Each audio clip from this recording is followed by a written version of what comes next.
Good evening and happy Saturday. Welcome to Highmark Stadium here on the banks of the Monongahela River in Pittsburgh, Pennsylvania. It's week 5 of the USL regular season as Pittsburgh Riverhounds SC, unbeaten on the year, takes on winless Ottawa Fury here in Pennsylvania. I'm Matt Geica, along with Paul Child. We'll be bringing you all the action tonight on ESPN+. And Paul, last week, the story for the Riverhounds, they had no goals scored, no goals allowed, but no goals scored going into last week against Toronto FC 2. They broke out for 4 in the second half, 3 off the foot of the man up top, Nico Brett. No, what a fantastic breakout for him. And here you see the first one, and he tucked that away, and he got 2 more opportunities and even assisted on the other one and did a great job. Got a lot of confidence for him going into this game. For Coach Bob Lilly of the Riverhounds, I talked to him before this game tonight, Paul, and he said he wants his team to be aggressive, to push, and he was really proud of how they fought through after a stagnant first half last week. So they're hoping for more of the same. Lilly ball is defensive soccer first, but he wants his team to not counter, to be on the front foot. Yeah, and I think you'll see him come out flying, and they'll be putting Ottawa under pressure really quickly because Ottawa's only had 2 games so far, so they're still working on their chemistry too. And for the Hounds, as I mentioned, their defensive record is spotless, but yes, offense was the story last week against Toronto FC 2, the 4-0 win, keyed by Brett. There you see some fun facts on his hat trick, first one for the Hounds since 2015, when Rob Vincent got it done, and the fastest in terms of time elapsed, 31 minutes, spanning those 3 goals. So suddenly the Hounds go from winless to undefeated, and things are looking up for them. As for the team on the other side of the pitch, though, here tonight, Ottawa Fury FC, 0-2. As you mentioned, Paul, they've had a game rained out or snowed out up north of the border. They've had to play both on the road so far. 1 goal in their first match, a 4-1 loss to Charlotte, but then a 5-0 loss to Tampa Bay. They fell apart late. So a veteran team, a lot of pride at stake here tonight. Yeah, I think they've got a lot of pride, and I think they want to try and get it together. Like I said, I think they're still working on the chemistry. You know, they've probably been practicing so much that they need games, and that's where that comes in. So I'm looking forward to a good game tonight. Well, just like with the Hounds, with their first-year coach, Bob Lilly, coming over after many years with the Rochester Rhinos, Nikola Popovic hoping for better and hoping for more cohesion as the season goes along in Ottawa. It's Pittsburgh against Ottawa here on ESPN+. We'll have all the action for you in just a moment.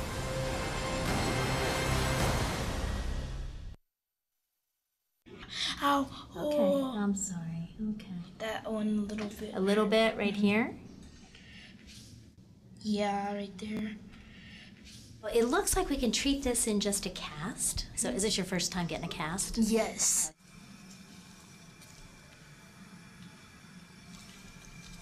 Does it feel nice? Yeah, it feels nice. Call 412-DOCTORS for a same-day appointment at Allegheny Health Network. All right, that's enough, you two. Don't paint your brother. No, you can't eat the clay. What can I say? Moms just know. I'm Christine Sorensen, and as a mom, I know parents know a lot. But for the few things we don't know, there's Kidsburg, your go-to resource for all the great things in our area for kids and families. Everything from kid-friendly events, creative learning, and help for parents. It's every Wednesday on KDKA TV, emailed to your inbox and online at kidsburg.org. Join us this Friday and Saturday for Joyce's exclusive bridal event. Great financing options available, free layaway, as well as the largest diamond inventory that you'll find anywhere.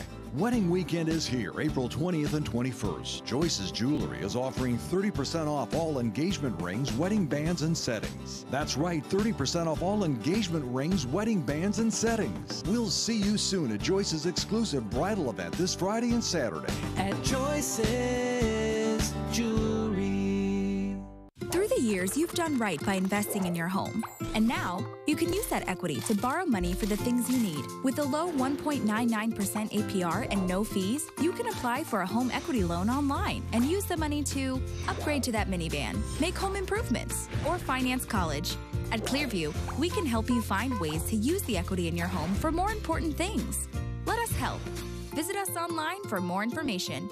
Clearview Federal Credit Union, the next generation of personal banking.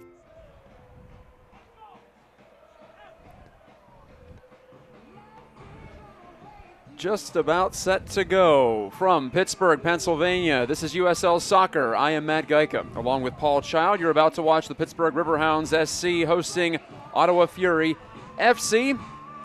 And It's a beautiful evening in Western Pennsylvania. We've been waiting a long time for a night like this one, in fact.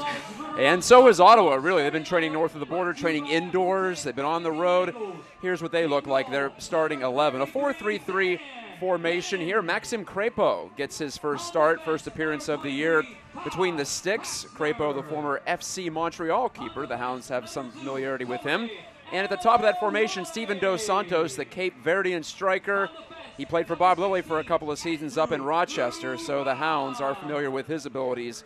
He led the team in goals last season with 10. As for the Riverhounds, Nico Brett stays up top. A 4-3-3 laid out there by Bob Lilly. He's changed some things this year so far in terms of formation. Mohamed Dabo had a strong game against Toronto FC, breaking up plays in the middle of the field. He stays in there.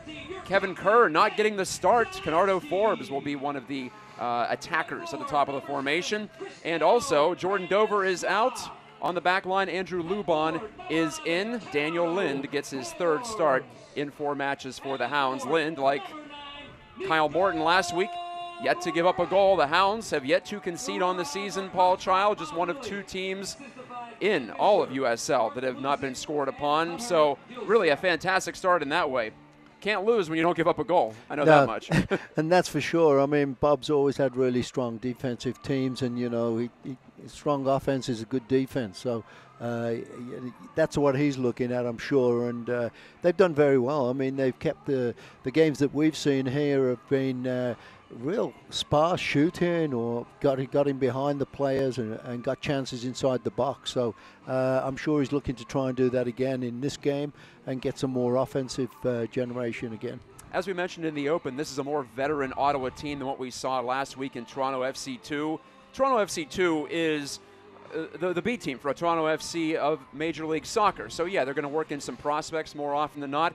Ottawa FC is a standalone franchise. So yeah, they're trying to win first and foremost, and that's the only goal for them. Nikola Popovic is in his first season on the sideline guiding this Ottawa group. And as you just saw there on the bottom of your screen, just 2 all-time meetings between these 2 squads, because Ottawa was previously in the North American Soccer League. They crossed over last year along with Tampa Bay Rowdies to name one team that was for a long time over in the other Division II league. But now with the USL as the only Division II league in action this year, yes, we do see Ottawa come to town. And we are underway with the Riverhounds in black and gold, as they have for all 3 of their matches so far this season. Lubon shoves one way upfield, and Maxime Crépeau, the Ottawa keeper, will get his first touch. Crépeau, the 23-year-old, on loan from Montreal Impact of MLS. Yeah, you can see, I think the Hounds are going to put pressure on right away, and just trying to get, obviously in the first 5 minutes or so, get some touches on the ball and get some composure and keep possession a little bit, I would think. These 2 teams coming off of wildly disparate results last week. Ottawa scoreless through 60 at Tampa Bay Rowdies, then gave up 5 in the final 30. The Hounds were scoreless through 50-some minutes here against Toronto FC2. Then they scored 4 before the final whistle sounded. So the Hounds working off of that momentum, and Ottawa, well, they're trying not to go home next week for their home opener winless. At the very least, they want to try to pull a point out of this because they're last place in the 16-team Eastern Conference. The Hounds with 5 points and a record of 1-0-2 are tied for 8th. Yeah, this is it's an important game for Ottawa for sure, and they've got to come out strong and get it going and as quick as they can. And I think, like we said, they've only played 2 games, so they're still, they don't get that opportunity in practices to get the real feel. So this is really important for them. Thomas Vanki-Yazil, the Hounds rookie, who's played every minute this season, volleyed that one into touch, but the Hounds are going to hop on this loose ball. Ben Zemansky relays it back to Ray Lee in the middle of the field. Now Vanki-Yazil playing a give and go with Nico Brett. This is Kenardo Forbes. Forbes gets it right back. Inside the box he moves. Battling there against Gerardo Bruna. And here's an opportunity if he can get a shot off, but couldn't get it onto his right foot and get a clear shot on goal. Now here comes a long Dover put it in the box, yes. Yeah. Oh, pardden me, Dover on the sideline. I'm used to him being over there on that flank. It's Ray Lee, in fact. Lee, the wing back, and that's off the foot of Tony Taylor. And into the seating area that's just put in this year at Highmark Stadium. A couple of rows over there on the river side of the pitch. Out to the Riverhounds. And Lee will toss in. The Hounds have, as I mentioned, they've switched up some formations this year. Back to a 4-3-3, it appears, for this matchup. That's what Ottawa likes to play too. It'll be a deep throw this time. Ottawa, though, they're last in the USL in crosses per game. They like to keep it on the ground. That's one thing to look for the Hounds. They want to possess it to Ottawa. But so far, the Hounds have had the ball for the most part. And reaching in with a good foot was Dabo, raising up Crapo to grab it for Ottawa. Yeah, didn't quite get a hold of that one, and just floating in the air. Easy for the goalkeeper to come out and just pick it out of the air. At the other end of the pitch is Dan Lind, the former Pitt Panther, the keeper. Hasn't seen much of an opportunity here, but Michael Salazar chests this ball down, has it stripped away by Luban on the left edge of the back line. Dabo in some trouble. They give off to Pratzner, dangerous ball up the middle of the field, but Cristiano Francois retreats to win it for the Hounds. There's an opportunity with a strange bounce there. Big bounce on the artificial surface here. That has vexed opposing teams in the first few minutes. We've seen it in the past, or beyond the opening minutes at times. It's a lively playing surface in Pittsburgh, and it's dry, it's hot. The ball's going to be bouncing almost 80 degrees at kickoff time. A little bit different temperatures that they're not used to as well, Matt. So I'm sure both teams are going to feel it late in the second half, and you might see a lot more substitutions. Zemansky had to keep that from being an interception for Bruna in the middle of the field for Ottawa. Nice layback there by Nico Brett. Yeah, Brett getting the chance with Romeo Parks still out with the knee injury. Can Vunky Azil catch up? No, he cannot. And we'll get you the injury report right now as we speak. Joe Greenspan, a second straight week out with a calf injury. He still leads this team with 29 clearances in the first two matches. He got all of those. He was dominant through the air. Pratzner is in his spot once again. I mentioned Parks out with the knee injury, and Ben Fitzpatrick, the second-year Hound, sports hernia surgery. It'll be several weeks before we see number 44 back out there for Pittsburgh. Pratzner's done very well, though. He came in last week and played a very strong game and was winning a lot of balls, which usually Greenspan would see win because of the size of the player. But Pratzner's done well, getting in here and doing a good job. Pratzner, one of several Riverhounds who were formerly Rochester Rhinos under their new coach, Bob Lilly, in his 18th year as a pro head coach, assisted by Mark Pulisic and Dan Visser. That was a handball, but the referee didn't call it. Play continues on. Vunky Azil tries to chase it down. Canardo Forbes getting the start up high. He's played in the midfield for Pittsburgh so far, but not in this attacking role to this point. Dan Lind has the ball at his foot, and Lind slugs it upfield, but taken right away, but then given right back to Pittsburgh and Toby Adewale, the 22-year-old defender. Second-year Hound volleys in the direction of Ray Lee, but he misses on the connection to Brett up the left flank. 6th minute. Yeah, a little bit. Everybody's like buzzing at the moment. You know, rushing passes, rushing kicks, and got to settle that down. And I know Bob was talking about that last week after the game. It was good to see the second half where they kind of got a grip of the game and kept control. Andrew Luban, the former San Francisco Delta, won the championship there last year. He has a couple of former teammates on the other side here today in Ottawa. Several of those North American Soccer League teams were dispersed. USL the beneficiary. Pratzner drops it back, and a low boot up the center by Lind. Comes to the foot of Zemansky. One touch, and it's onto the toe of Ray Lee. Oh, Lee to Brett. Nice. He's open in the box. Brett, the volley, and a bouncer right in on Crapo, who has to fall down to make the save. The first Hound shot on frame comes from Nico Brett. He had the hat trick last week. And you're going to see him a lot more like that. You can see Matt. We never saw him do that so till the second half, and he's going to take every chance he gets because he knows he's hard at the moment, and anything he hits might find the back of the net. Funny how that works, right? You get a couple to go in, and then you think, well, I might as well let it go, and he did there. Brett, the former Robert Morris University star, he had 100 points in his career with the Colonials. Robert Morris in suburban Pittsburgh. So local soccer fans know his name, and they know it even better after last week. Lind will handle this spinning ball. Yeah, waiting for everybody to get out of there and push up. And both teams pretty even at the moment. I think the Hounds have got more offensive going than the Ottawa team at this stage. But as I say, as it goes on in the next 5 or 10 minutes, it'll probably settle down where both teams are working the ball. Here's a good cross, I hope. Lee crosses it in and headed clear by Colin Falvey, the Irishman, the veteran at age 32, the oldest member of the Fury. Corner kick Pittsburgh, though, their first of the match.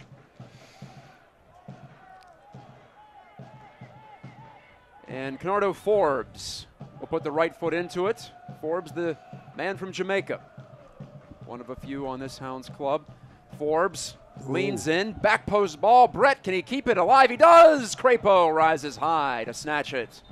Yeah, I don't think anybody expected that to go that far. I think he was trying to hit like somewhere around the penalty spot, in between the 6-yard box and penalty spot, but got too much on that one and couldn't get anything out of it. The ball traveling well. Good time to remind you that Select is the official soccer ball of the USL. As Pratzner will handle this one. For the latest Select products and special offers, visit Select Sport America. That is selectsportamerica.com. You get free shipping on orders over $50. The new official ball of the USL is Select. We'll get you a look at that corner kick replay in a moment when we have the opportunity. There and it is. Here it is, yes. Yeah. Brett did well, really. Did well to keep it in, for sure, yeah. This ball's ahead of Michael Salazar of Ottawa. So the Fury having some issues connecting at the start. Kevin Oliveira gave that one away.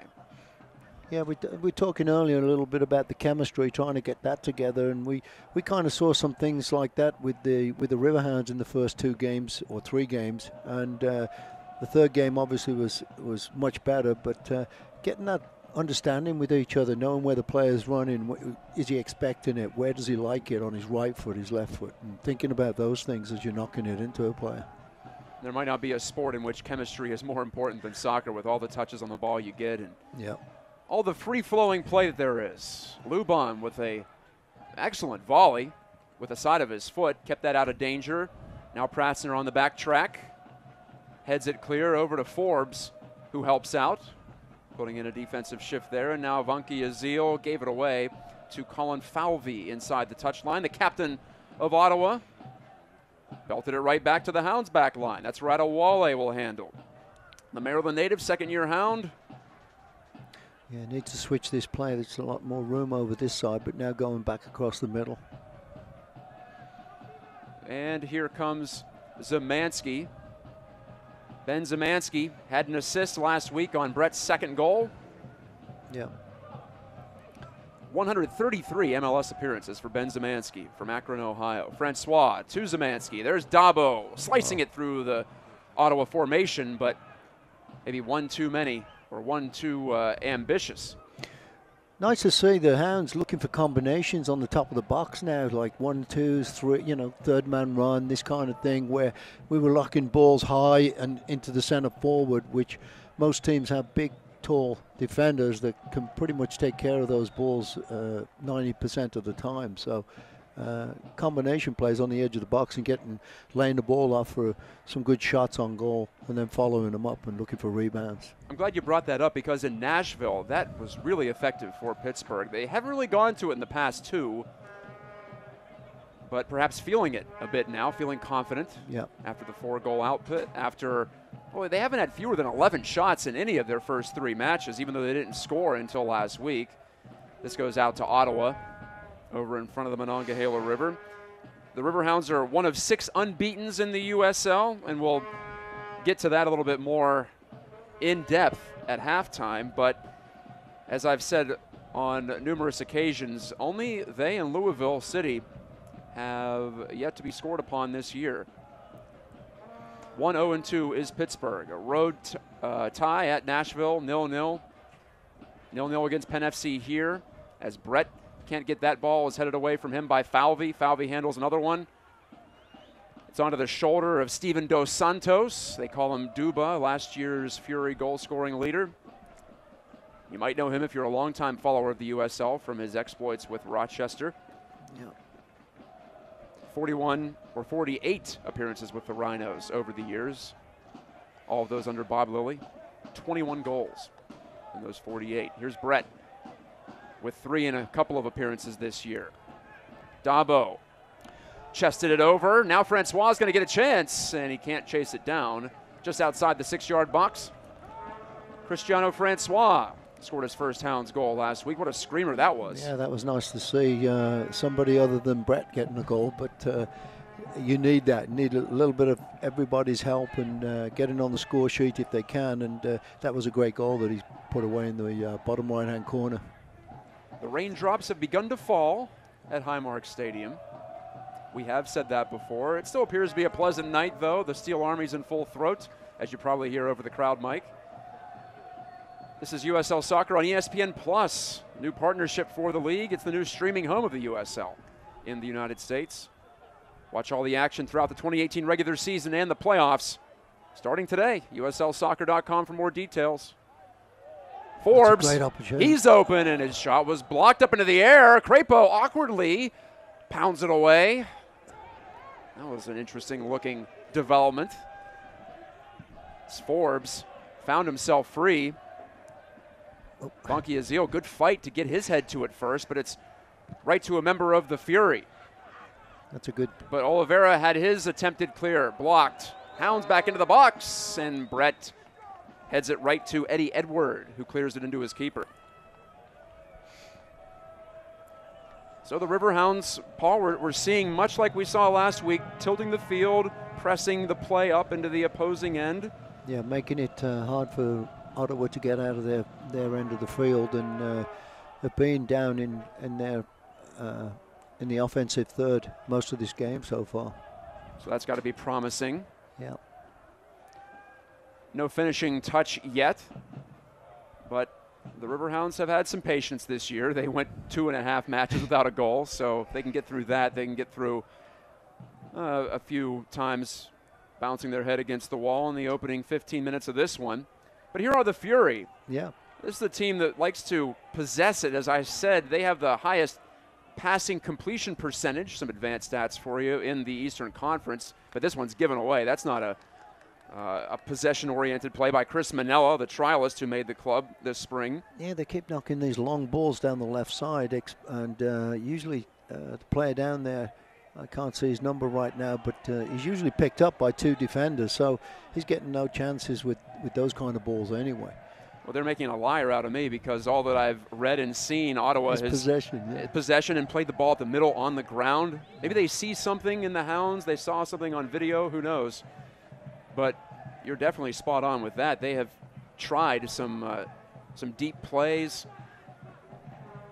and only 1 or 2 have come close to connecting so far. So Ottawa chasing the game at the moment, but still scoreless, 16th minute. Luban, ball at his foot, right to Francois, back to Luban, but it's behind him. Another combination try, though, on the 1-2. Oliveira hoisted upfield in search of Steven Dos Santos, but it'll bounce in on Lind. Yeah, that was a miss kick, so it wasn't a pass back, so the referee let that play on. I was wondering what he was looking at it a little bit, but it's up for interpretation there. Yeah. If you do intentionally play it back with your foot, then the keeper can't pick it up. For those of you maybe new to the game or unfamiliar with that part of the rule book, Francois is going to touch it down deftly. Cristiano Francois. They call him Cheetah. They give off to Zemansky. Forbes sprays it wide. This is Ray Lee, number 3.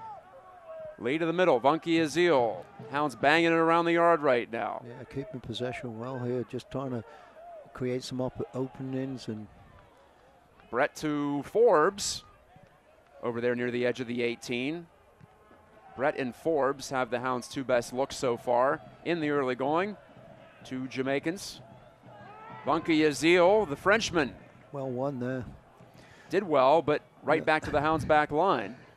Ottawa continues to give it away, and the Hounds now, maybe with something here on the quick counter. Lee slides it through. Beautiful through ball to Bonky Azil. Right back to Lee, mishandled. Now running on is Forbes, but he couldn't slide it through. Lee was unlucky there. He got a nasty bounce and hit both kneecaps and kind of messed him up, because I thought he'd just get the right touch there, and he's got a great shot on goal. Out to Ottawa on the far side of the field. The Ottawa Fury, I was warned by Bob Lilly not to take this team lightly. He told his team that multiple times over the course of the week. They have a -8 goal differential, 9 allowed, just 1 scored. That's the worst differential in the East. I mentioned there in last, just the 2 games played, but both losses, both on the road. But the Hounds have taken it to them at the start here. This looks like a game against a team that hasn't been able to build up some confidence yet this year. Luban, speaking of well-won balls, that was a perfect little effort there inside the touchline. And Cristiano Francois turns away from pressure. He's going to get it right through the pressure of Bruna. Luban did really well there to come away with that ball in the end. And now we've got an attack going down the left side. Well laid back. There's a shot coming up, I would imagine. No. Szymanski holds. Oh, Ottawa right in his face. There are 5 white shirts in front of him. They really collapsed, did they not? Yeah, looking for an opening. There's a nice cross. Offside. Riverhounds. Ray Lee must have been just a step ahead of the final defender. Yeah, we can't see that from this angle, but it must have been close, though. Adrienne McDonald made that call. She's one of the assistant referees tonight. Kervin Moon is on the other touch line, and Laurent Varga, the man in charge. He's that gentleman you see wearing blue in the middle of the pitch. 2-1 possession edge for Pittsburgh early on, early stats. 67% to 33%. It feels like it, too. Yep. Adewale cleared that one away with his noggin. 20th minute here. Sergio Manicio playing catch a bit with his fellow back Chris Manella, but Manella again gives it away upfield. So Manella's been guilty of some impatient plays for Ottawa in the early going. I thought that was a dangerous play there, but the referee never called it. So. And Dabo goes tumbling over. Mohamed Dabo did not win a foul call, even though he wanted it. Dabo had his first start for the Hounds last week. The 22-year-old from Senegal, a ball of energy in the midfield, 11 tackles to lead the Hounds against Toronto FC 2. And there is a foul against Pittsburgh, so a free kick opportunity for Ottawa after Michael Salazar draws it. This is their first chance they've really had, getting a chance where they can do a set play and get some shots on goal here. So hopefully... the Riverhounds have not allowed a shot on goal yet in this one. Yeah, Bob Lilly's upset with the officiating down here. He missed that kick that hit one of the Hound players in the head, and the referee played on. Here's a good... Portilla to the edge of the 6 and cleared away just momentarily, and now taking care of the rest. Todd Pratzner pops it all the way down the field in on Maxime Crépeau, who saunters over. No, I think he gave a free kick there for a high kick by an Ottawa player. But so there's a break for the Hounds, shuts things down. There were 2 Riverhounds defenders in the vicinity of that free kick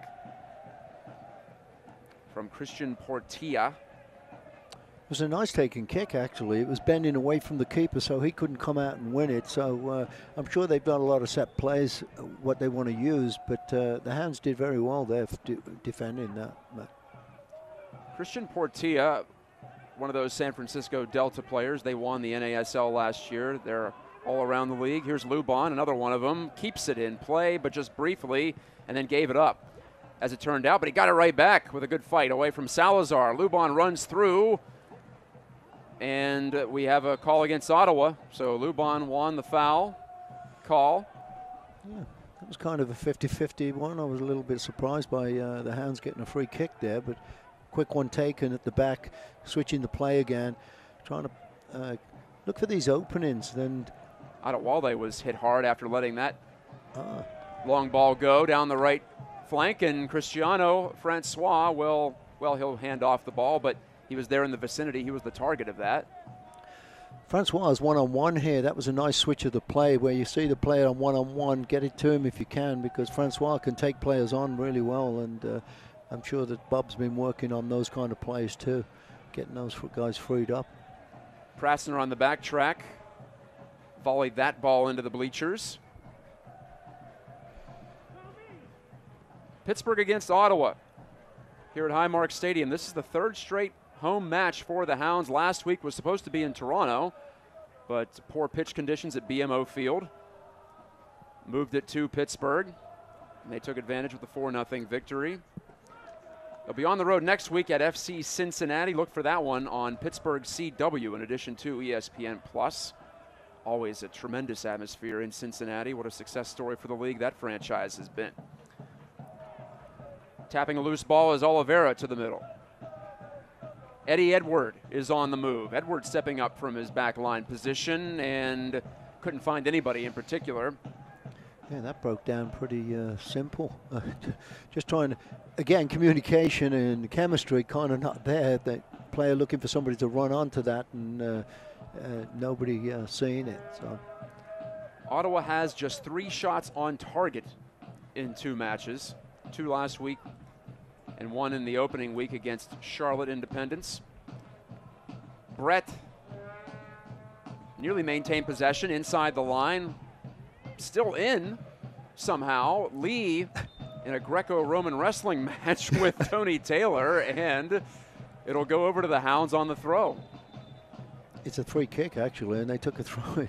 The referee gave it to the Hounds. That's what I thought. It looked like it was going to be a foul call, and then the Riverhounds wanted to put it right back into play. So at any rate, Pittsburgh keeps the ball. A good ball there. Right in there to Brett from Zemansky. Ben Zemansky playing a whale of a first half. The late sign by the Riverhounds, too. Comes right in, end of camp.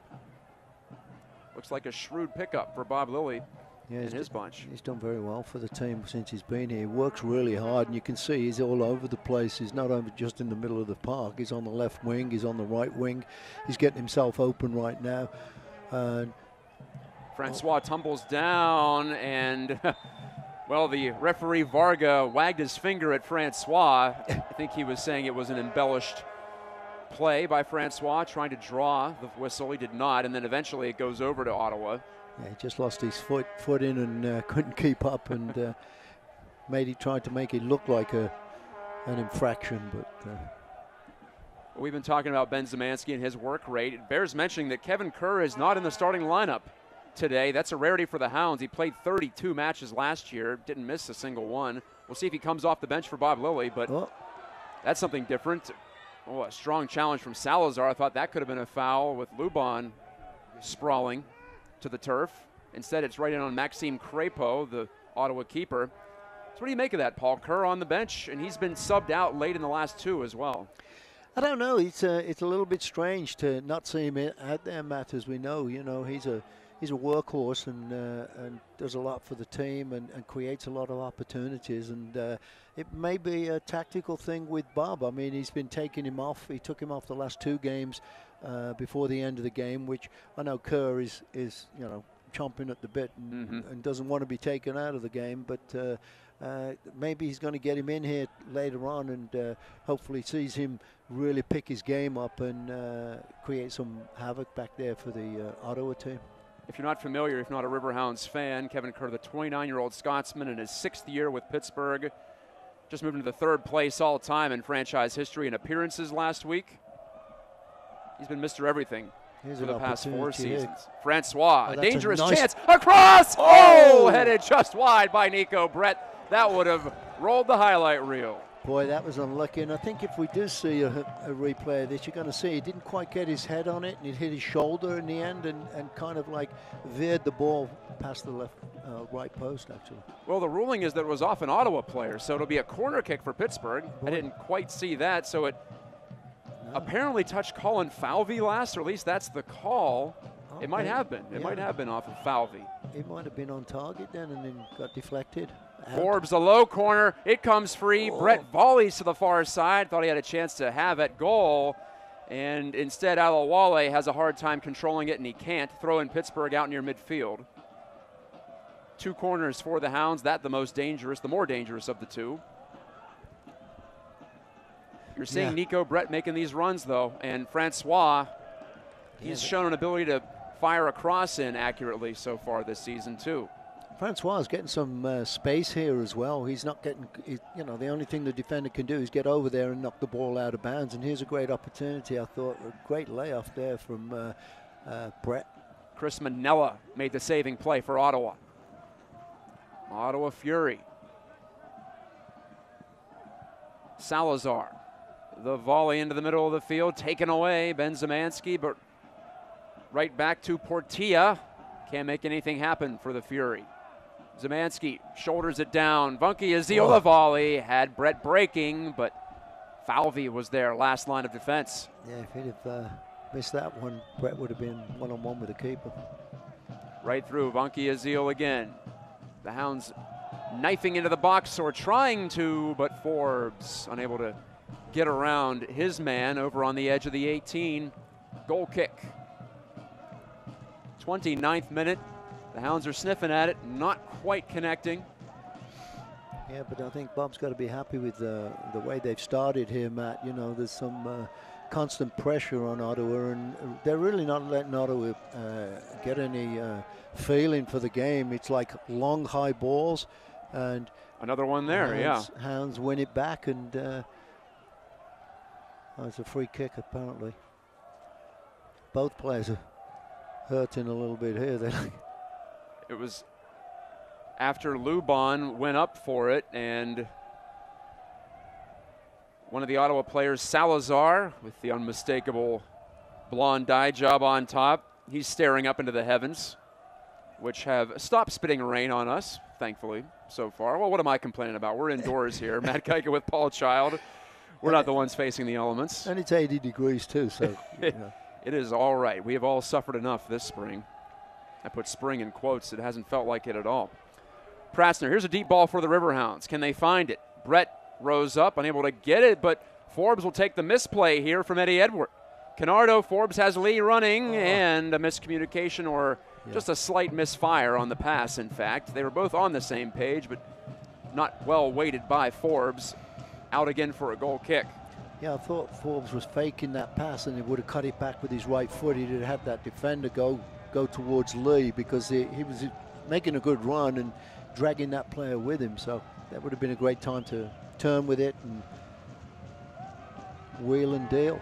It feels like we're seeing some different looking combinations for the Riverhounds in this match. They're starting to get creative in the attacking third. Yeah, they're definitely looking for different things, Matt, that we haven't seen, you know, not so predictable. And that's what's really nice to see, players making diagonal runs.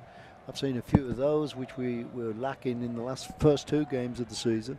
And here's another good breakaway here. Potential chance for Vunky Azil, last year's Division II NCAA Player of the Year, but he can't get there. Bob Lilly loves this guy's versatility. Vunky Azil played for the University of Charleston, West Virginia, alma mater of former Hound great Rob Vincent. Maybe a second Golden Eagle coming through here in Pittsburgh. Lubon couldn't take it away from Salazar. Steven Dos Santos slugs it upfield, but that'll be easily handled by Dan Lind. Lind, the 24-year-old, had the most goalkeeper minutes in Pitt Panthers history, just up the hill in Oakland. Lind, his third start in 4 matches. First year as a Hound. Oh, watch out, the coach of Ottawa, Nikola Popovic, got that one drilled off his shoulder, and now the Hounds have the quick restart. Lubon into the box. Manella reaching out. It's still up in the air. Zemanski can't take it away, and Ottawa survives with help from Tony Taylor. Dos Santos putting the heat on, and that forces Adewale to head it in on his keeper.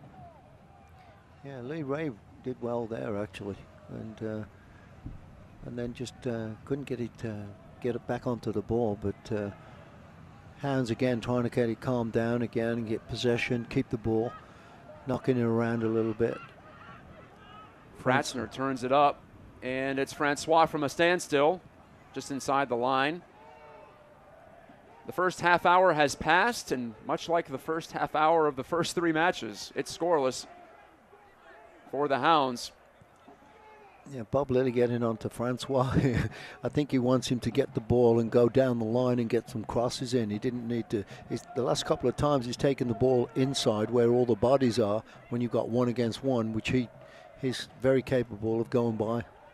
The wings appear open against Ottawa, at least to start here. Yeah. Laid off by Salazar. He was trying to find Tony Taylor, but taken away from the Panamanian by Adewale, and now Ray Lee joins in to help. So does Kenardo Forbes. Zemansky, the touch on to Forbes. And Brett sprinting back. He appears to have banged up his leg. He's still on the ground, but play continues, and Brett is up and appears to be okay, at least for right now. Pratzner on the switch of play. The through ball. Cuts into the middle, does Francois. Zemansky almost ran into him. The Hounds have to try again here on the regroup.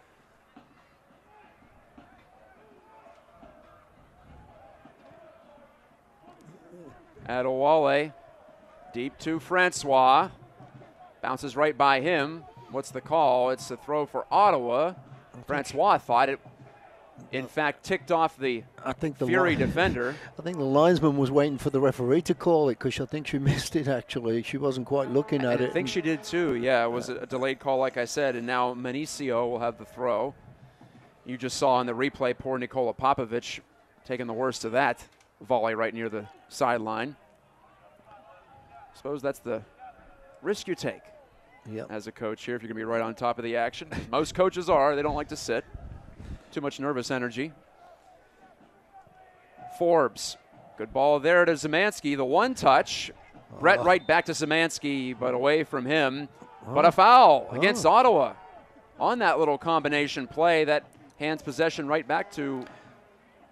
No, they're going to give it to Ottawa. Okay. I apologize there. With the way that Bruna for Ottawa was protesting, I thought it was against Pittsburgh or against Ottawa, and it was going to be a Pittsburgh free kick. As it turns out, the protest was about something else, as it turns into an Ottawa free kick, but they give it right away over on the far flank of the field. Hear exclusive stories directly from the USL's players and USLsoccer.com's From the Pitch with written and video content that provides unfiltered access and a first-person look into the professional game and the players' everyday lives. That's From the Pitch on USLsoccer.com. Mohamed Dabo, as we return to action here, he nearly ran right through Bruna, but gave it up before that. Yeah, couldn't settle the ball down and was kind of bobbling, but he still made sure he got it through to the Hounds player. Nice layoff there. Well done by Cristiano Francois. Gets it back from Luban, who's getting into the activity in the attacking third. Francois taking on 2 Fury players. To the middle, a mishandle. Funky Azil has a chance. He tapped it too far ahead of himself, though, and lost control. Yeah, that's where you need Brett to be sharp there and see that ricochet and bouncing around. Here's Ottawa with a great opportunity. Dabo had a misplay, but now Dabo makes up for it with the sliding tackle and winning it right back for the Hounds. That was nice. That's the most dangerous counter we've seen from the Fury by far. Yeah. But Tony Taylor could not make anything happen from it. Back are the Hounds, right into the box, but right at Crepeau. Yeah, Ottawa getting a breakaway there and looking really dangerous for a split second, and Dabo just making up for his mistake and winning the ball back. Matt did a real good job. This is the same position Ottawa was in last week. Tied on the road, scoreless. That was at Tampa Bay at Al Lang Stadium. Zemansky whistled for the foul. About 40 yards out. I thought he could have gone with his head there rather than putting his leg up in the air. He'd probably had a chance of getting it, but decided to go with his foot and then got a free kick against him. So here we are, Ottawa. Yeah. Playing the rope-a-dope a bit in this first half. As we told you before, possession about 2-1 in favor of the Hounds. They've had the lion's share of it. They've had the lion's share of the scoring chances too, but nothing to show for it yet. And the Fury taking their time here, setting it up as we cross over into the 38th minute. I am Matt Geica, Paul Child He is alongside providing the color analysis. Portilla serves it in. No one home for Ottawa, but recovered. 3 Hounds players going for the ball and each of them leaving it for each other. You know, which is one of those typical mistakes that that's where you need somebody to take charge and, hey, it's my ball, I'm coming through. If you're in the way, you're going to get it, you know, so. Perhaps that's the one spot where Joe Greenspan is missed, because you could assume in the first 2 matches he was going to take charge in the center of that back line. Here's a well-headed play from Lubon to Zemansky, but his low drive was picked off. Portilla nearly gave that up in the middle of the field. That would have been a poor turnover, but Ottawa takes it right back. Pratzner cleans things up at the back end for the yellow and black clad Riverhounds. Free ball here. Falvey's going to let Crapo take it at the last possible second. Boy. Lee with the header, keeping Tony Taylor from coming down with it.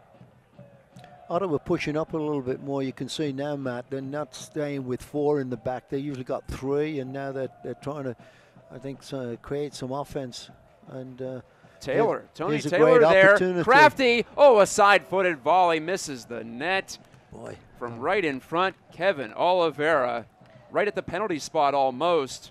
Not the easiest finish in the world, but he tried with the left foot and sliced it outside the post. Yeah, I would like that one back, because I think if he'd have realized he had the time as well, he could have maybe took a little quick touch and you know, accurately put it in the corner of the net, but he didn't. So Riverhounds got off with 1.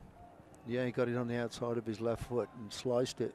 And that was my thought too. He had maybe a little more time, but easy for us to say up here, I suppose. Oh, sure. Funky Azil takes a bump, keeps going, nearly forced it through, but Falvey one more time. He's the anchor of that back line clearly for Ottawa.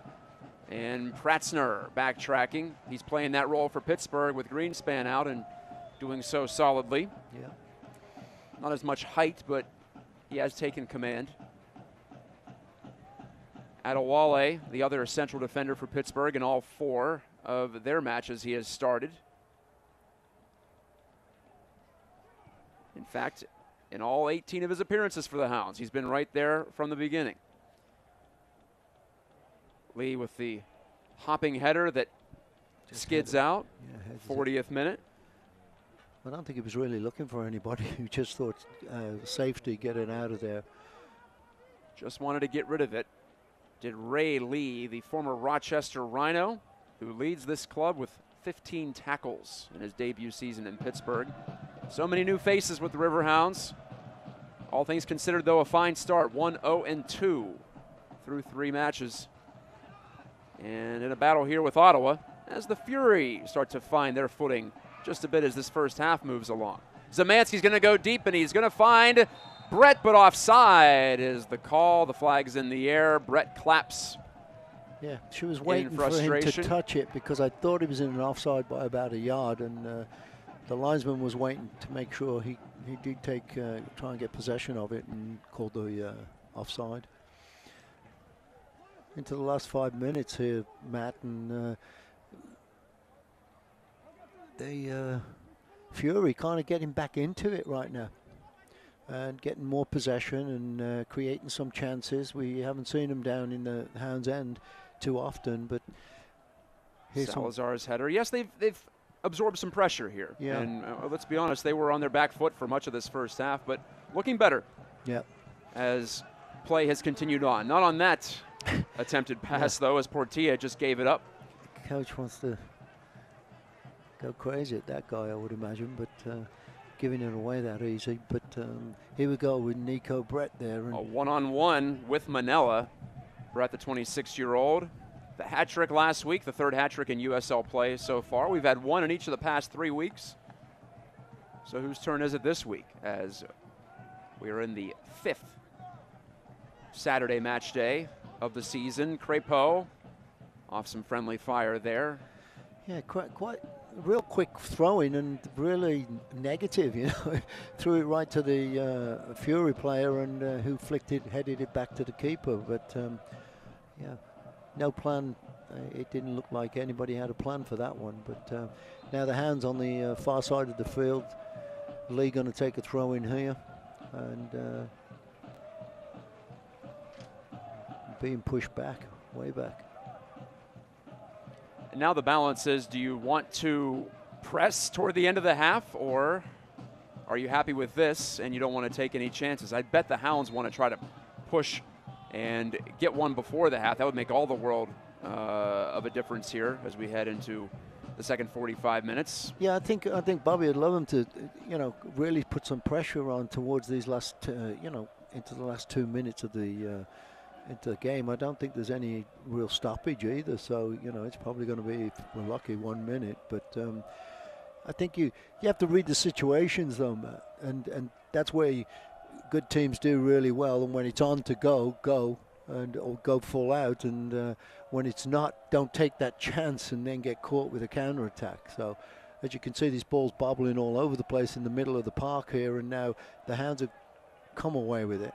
Bunky is, yeah, eventually that was I just some wanted to ping-pong make sure action. we were going to come away with it, but and you did. And there's Francois. Francois. Oh, a Nice great move. step over move there. Francois, the cross to the middle. It comes free. A chance here for Dabo. Oh, he tried that last connection for Forbes. He saw him out of the corner of his eye, did Dabo.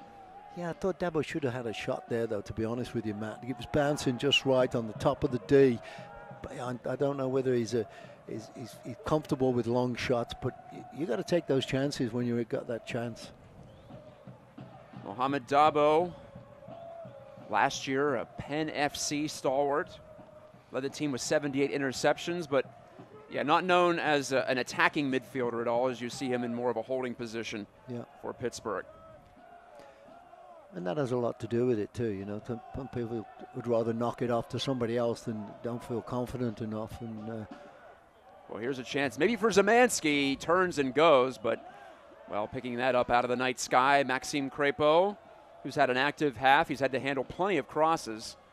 Yeah, he's winning everything in the air. He's picking cherries when they come across, As we do not have anybody super tall. Nico Brett's only 5'8", so. Well, that's the one thing you do lose with Romeo Parks out of the lineup. Yeah. Parks is 6'3", 6'4", potentially. And Greenspan too, coming up for corner kicks, is deadly, because of his height. So the Hounds have lost some inches on the growth chart here, with the two injuries to Greenspan and Parks. Maybe we're going to have to adjust and play a little bit lower. But here's Brett with a strong move to take it. Needs to take a Bunky shot. Azil, last minute here. Throw it into the middle, did Bunky Azil, but it's cleared away. Not all the way out. Might be one more opportunity. Francois tries again. Not a lot of quality on that cross, and you will hear the whistle from the referee, Laurent Varga. There it is. 45 minutes in the books. No stoppage time. Appropriately so. That's it for the opening half from Pittsburgh. Well, the Riverhounds pressed hard at the start and a little bit there at the end. Ottawa survives, and the Fury have to be happy with a 0-0 tie. We'll bring it on back after this short break on ESPN+. We'll return to talk first half, highlights, stats, and also a glance around the USL. Matt Geica with Paul Child from Pittsburgh, coming back at you in a moment.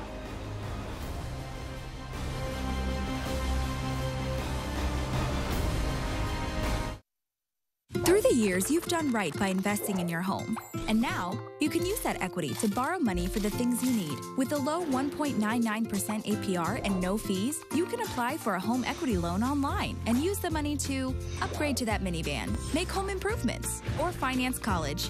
At Clearview, we can help you find ways to use the equity in your home for more important things. Let us help. Visit us online for more information. Clearview Federal Credit Union, the next generation of personal banking. Hounds at Highmark Stadium. Tickets start at just $13, making a Hounds match the most affordable pro sporting event in town. Get your tickets today at riverhounds.com and unleash with the Hounds. Ow. Okay, Oh. I'm sorry. Okay. That one little bit. A little bit right here? Yeah, right there. Well, it looks like we can treat this in just a cast. So is this your first time getting a cast? Yes.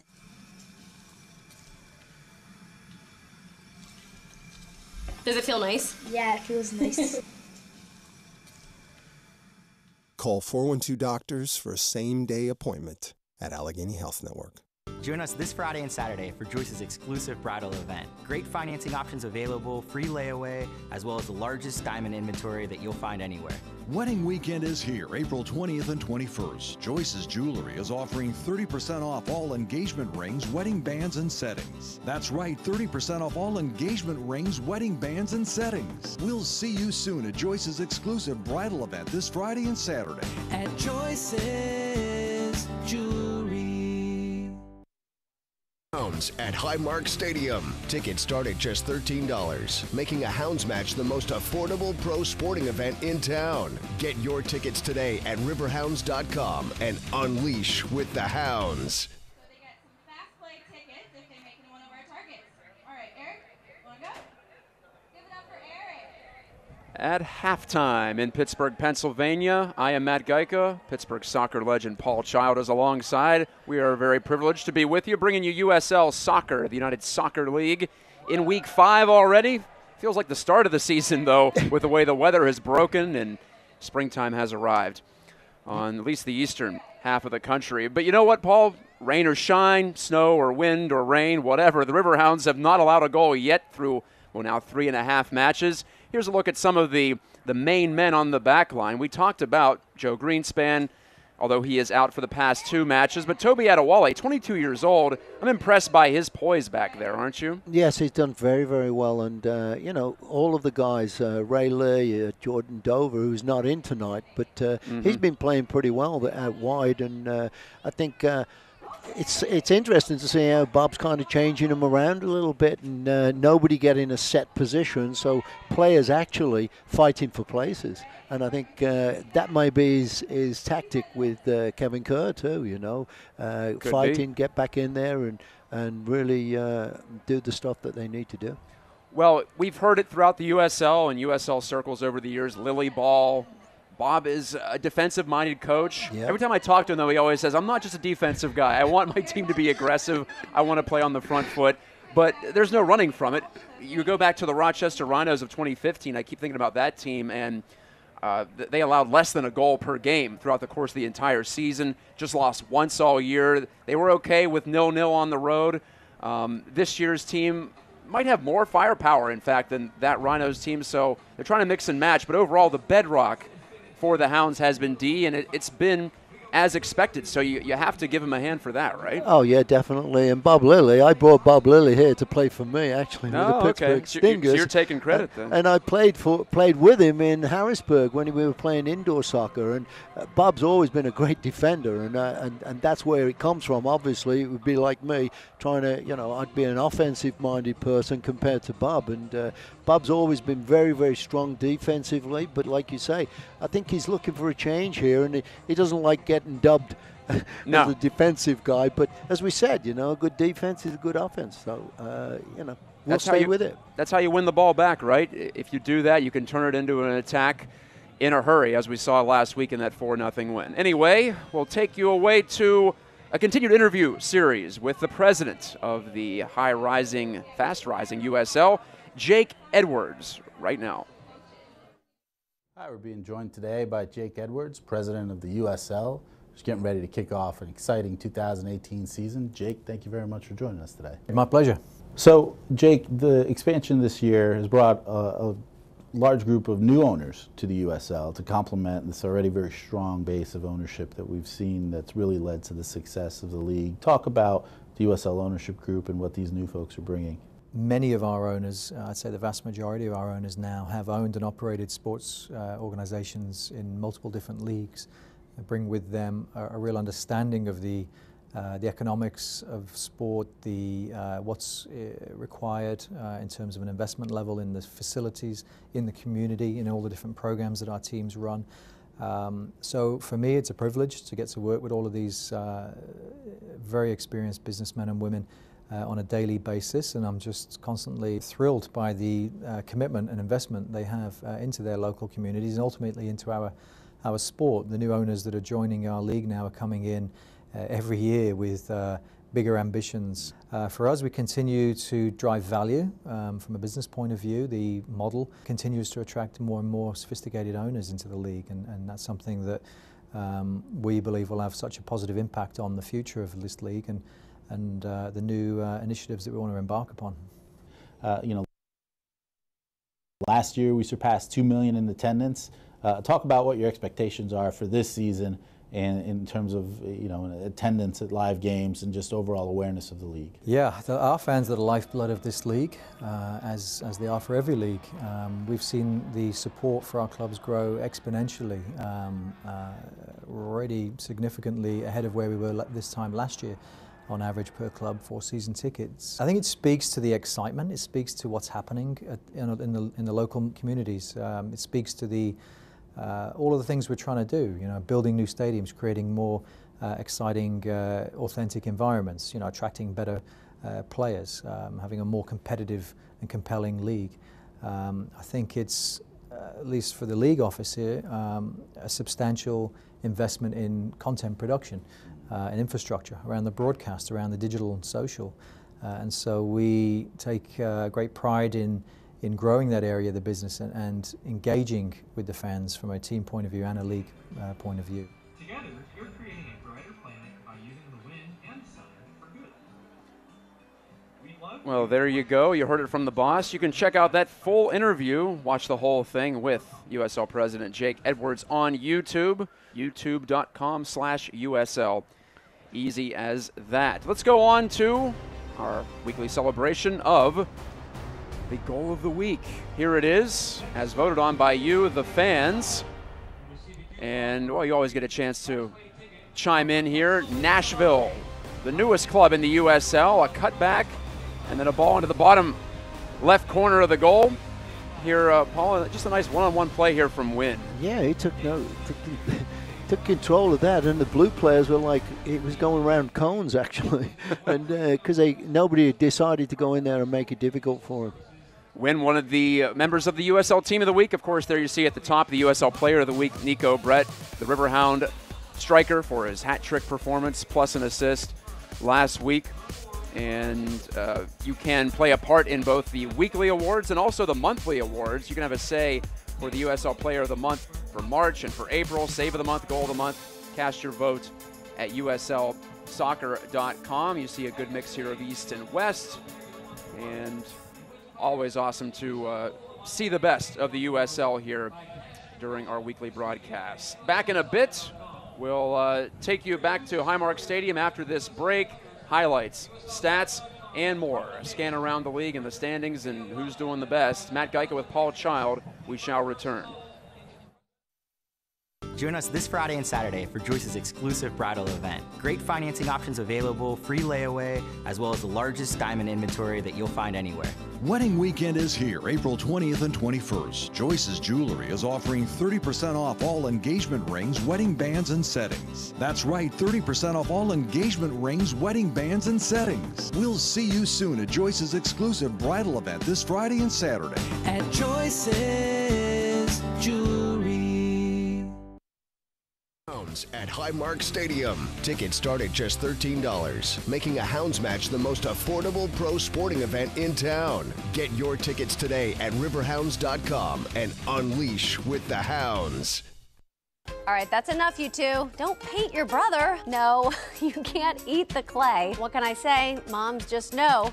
I'm Christine Sorensen, and as a mom, I know parents know a lot. But for the few things we don't know, there's Kidsburg, your go-to resource for all the great things in our area for kids and families. Everything from kid-friendly events, creative learning, and help for parents. It's every Wednesday on KDKA TV, emailed to your inbox and online at kidsburg.org. Ow. Okay, Oh, I'm sorry. Okay. that one a little bit. A little bit right here? Yeah, right there. Well, it looks like we can treat this in just a cast. So is this your first time getting a cast? Yes.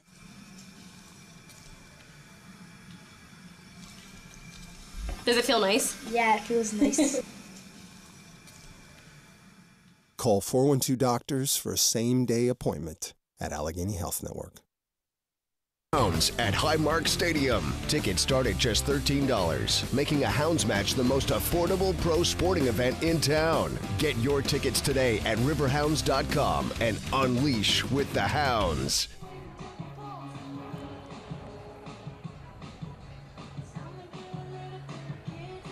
Nearing the second half in Pittsburgh, 0-0 between the Riverhounds and Ottawa Fury FC. The first visit of the season of Ottawa Fury into Pittsburgh, Pennsylvania. And here's how it played out in the opening half of play. The third consecutive road match for Ottawa and the third consecutive home match for Pittsburgh. And Paul, right away, the Hounds had the pressure on Nico Brett. An ambitious try, but a confident one. Yeah, he felt good about himself, obviously from scoring a hat-trick, and just thought he'd take a shot straight off the bat. And you never know. He didn't quite catch it how he really wanted to, but hey, you never know. Keeper could be caught out of position, rebound, anything. This is a long cross. Did well to keep it in, but no problem for the keeper getting up there and just picking that out of the sky. That was one of two corners for the Riverhounds in the first half. The longer ball off the foot of Forbes, who handled both from that left flag. Maxime Crépeau burned a lot of calories in that first half, the keeper for Ottawa. Maybe the best chance. Brett, as it turned out, he didn't get the last touch on that cross from Francois, but the cheetah, Francois, the man from Haiti, again proving dangerous and nearly hooking up with Brett.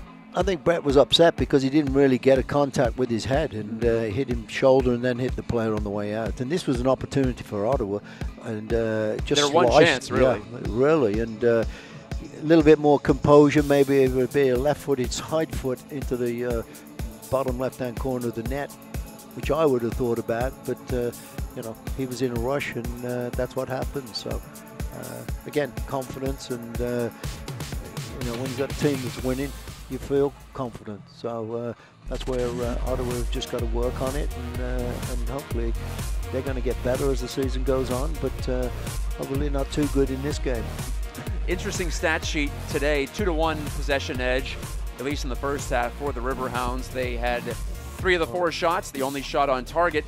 But if I look at the advanced numbers on USLsoccer.com at Match Center, the Fury have done better than average at winning these duels, dual success rate, aerial duels. So that's what vexes you about the Fury. They've just given the ball away a lot of times. They've actually won some of those 50-50s. Yeah. But when it comes down to it, they have not possessed it, as is their goal under their coach, Nikola Popovic. They talk about possession all the time, and it just hasn't worked out for them. So that'll be a point of improvement, or something they'll try to build on in the second half. Yeah, definitely. And I think the Riverhounds are going to look for anything they can where they can make Ottawa make a mistake, make a bad clearance, mishit the ball, and get on top of it, where you have, you know, Nico Brett, who can jump on those kind of things and slot the ball away, because he's a very quick player around the edge of the box.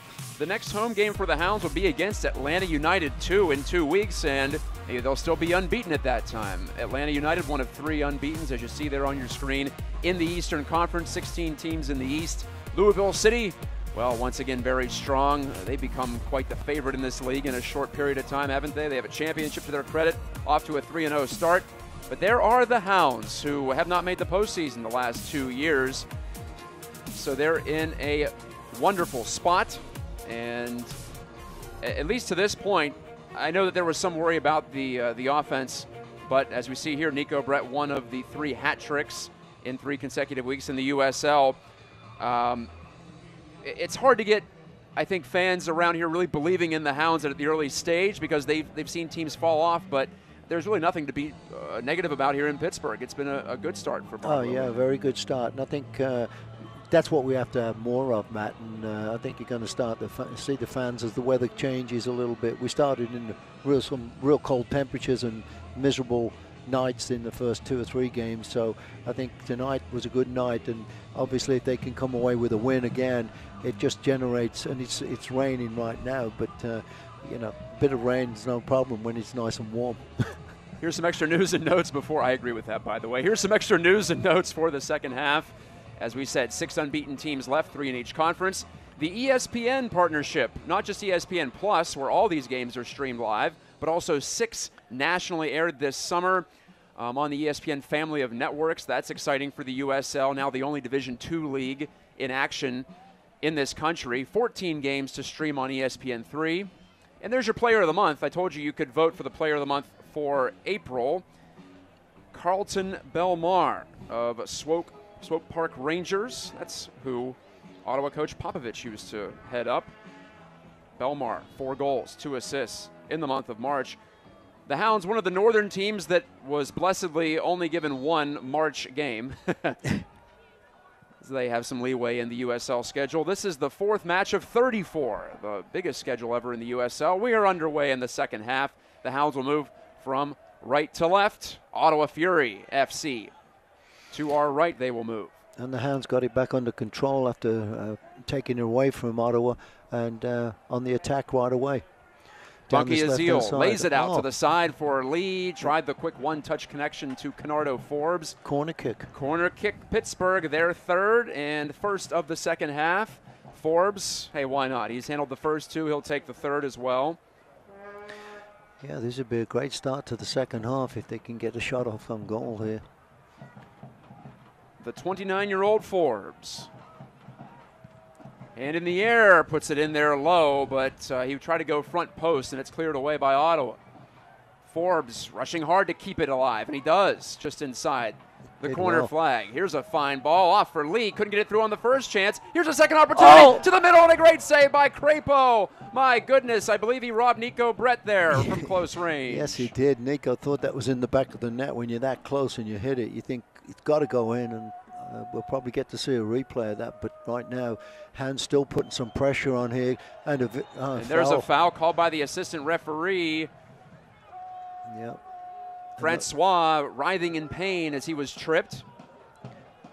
Another opportunity here, Matt, with this momentum going right now in this first, start of the second half. Yep. We're going to give you a look at this replay on Brett's chance off the dish from Ray Lee, who played playmaker there on a second chance. And Crapo just falling down, got it with his knee.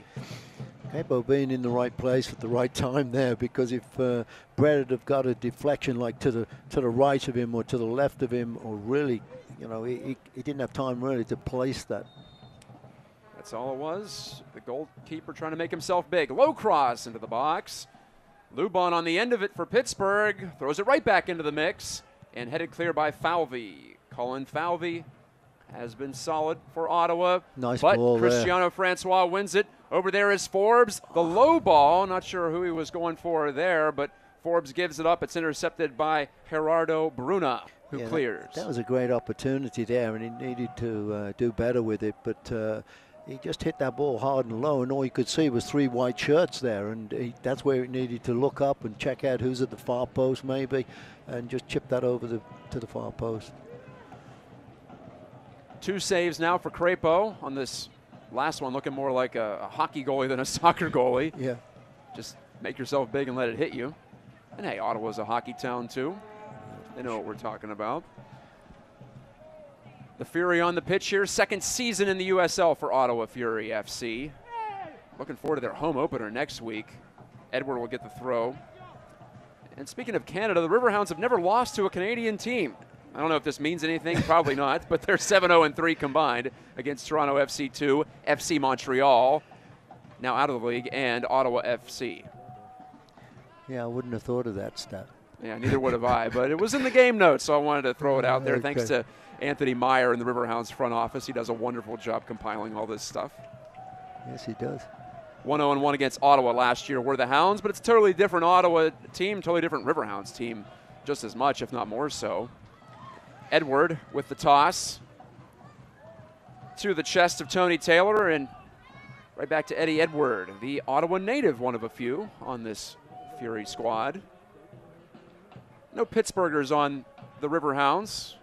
Andrew Lubon out of Erie, PA, though. That's the closest. Through ball goes to no one in particular for Ottawa. Dan Lind is there. Yeah, that was broke down again to nobody. Again, having a tough time with pinpointing their offensive players. Who's going to make the run? Who wants it? And that's not just happening for Ottawa at the moment. There's a nice flick deep from Lind, loose ball right near the edge of the 18, slugged away. Oh, that's Here's a nice Zemanski, combination. Brett, back heel flick. Bunky Azil back into the box. Brett's trying to chase it down. He won't be able to get it away from Falvey. And Bunky Azil got a foot in there, so instead of a throw for Pittsburgh, it'll go to Ottawa.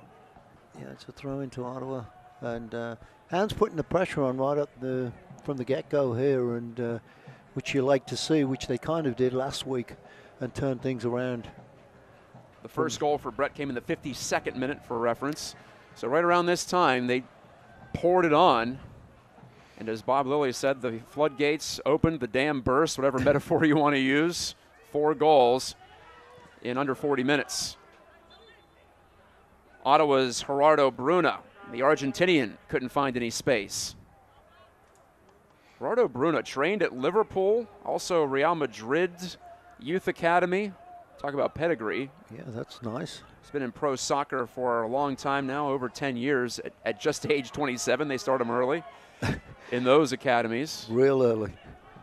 They sure do. They try to identify talent as quickly as they can. I don't know how you can do that with 6-year-olds or 7-year-olds, you know. It's only a matter of time before one of them gets a contract, I think, coming out of the crib.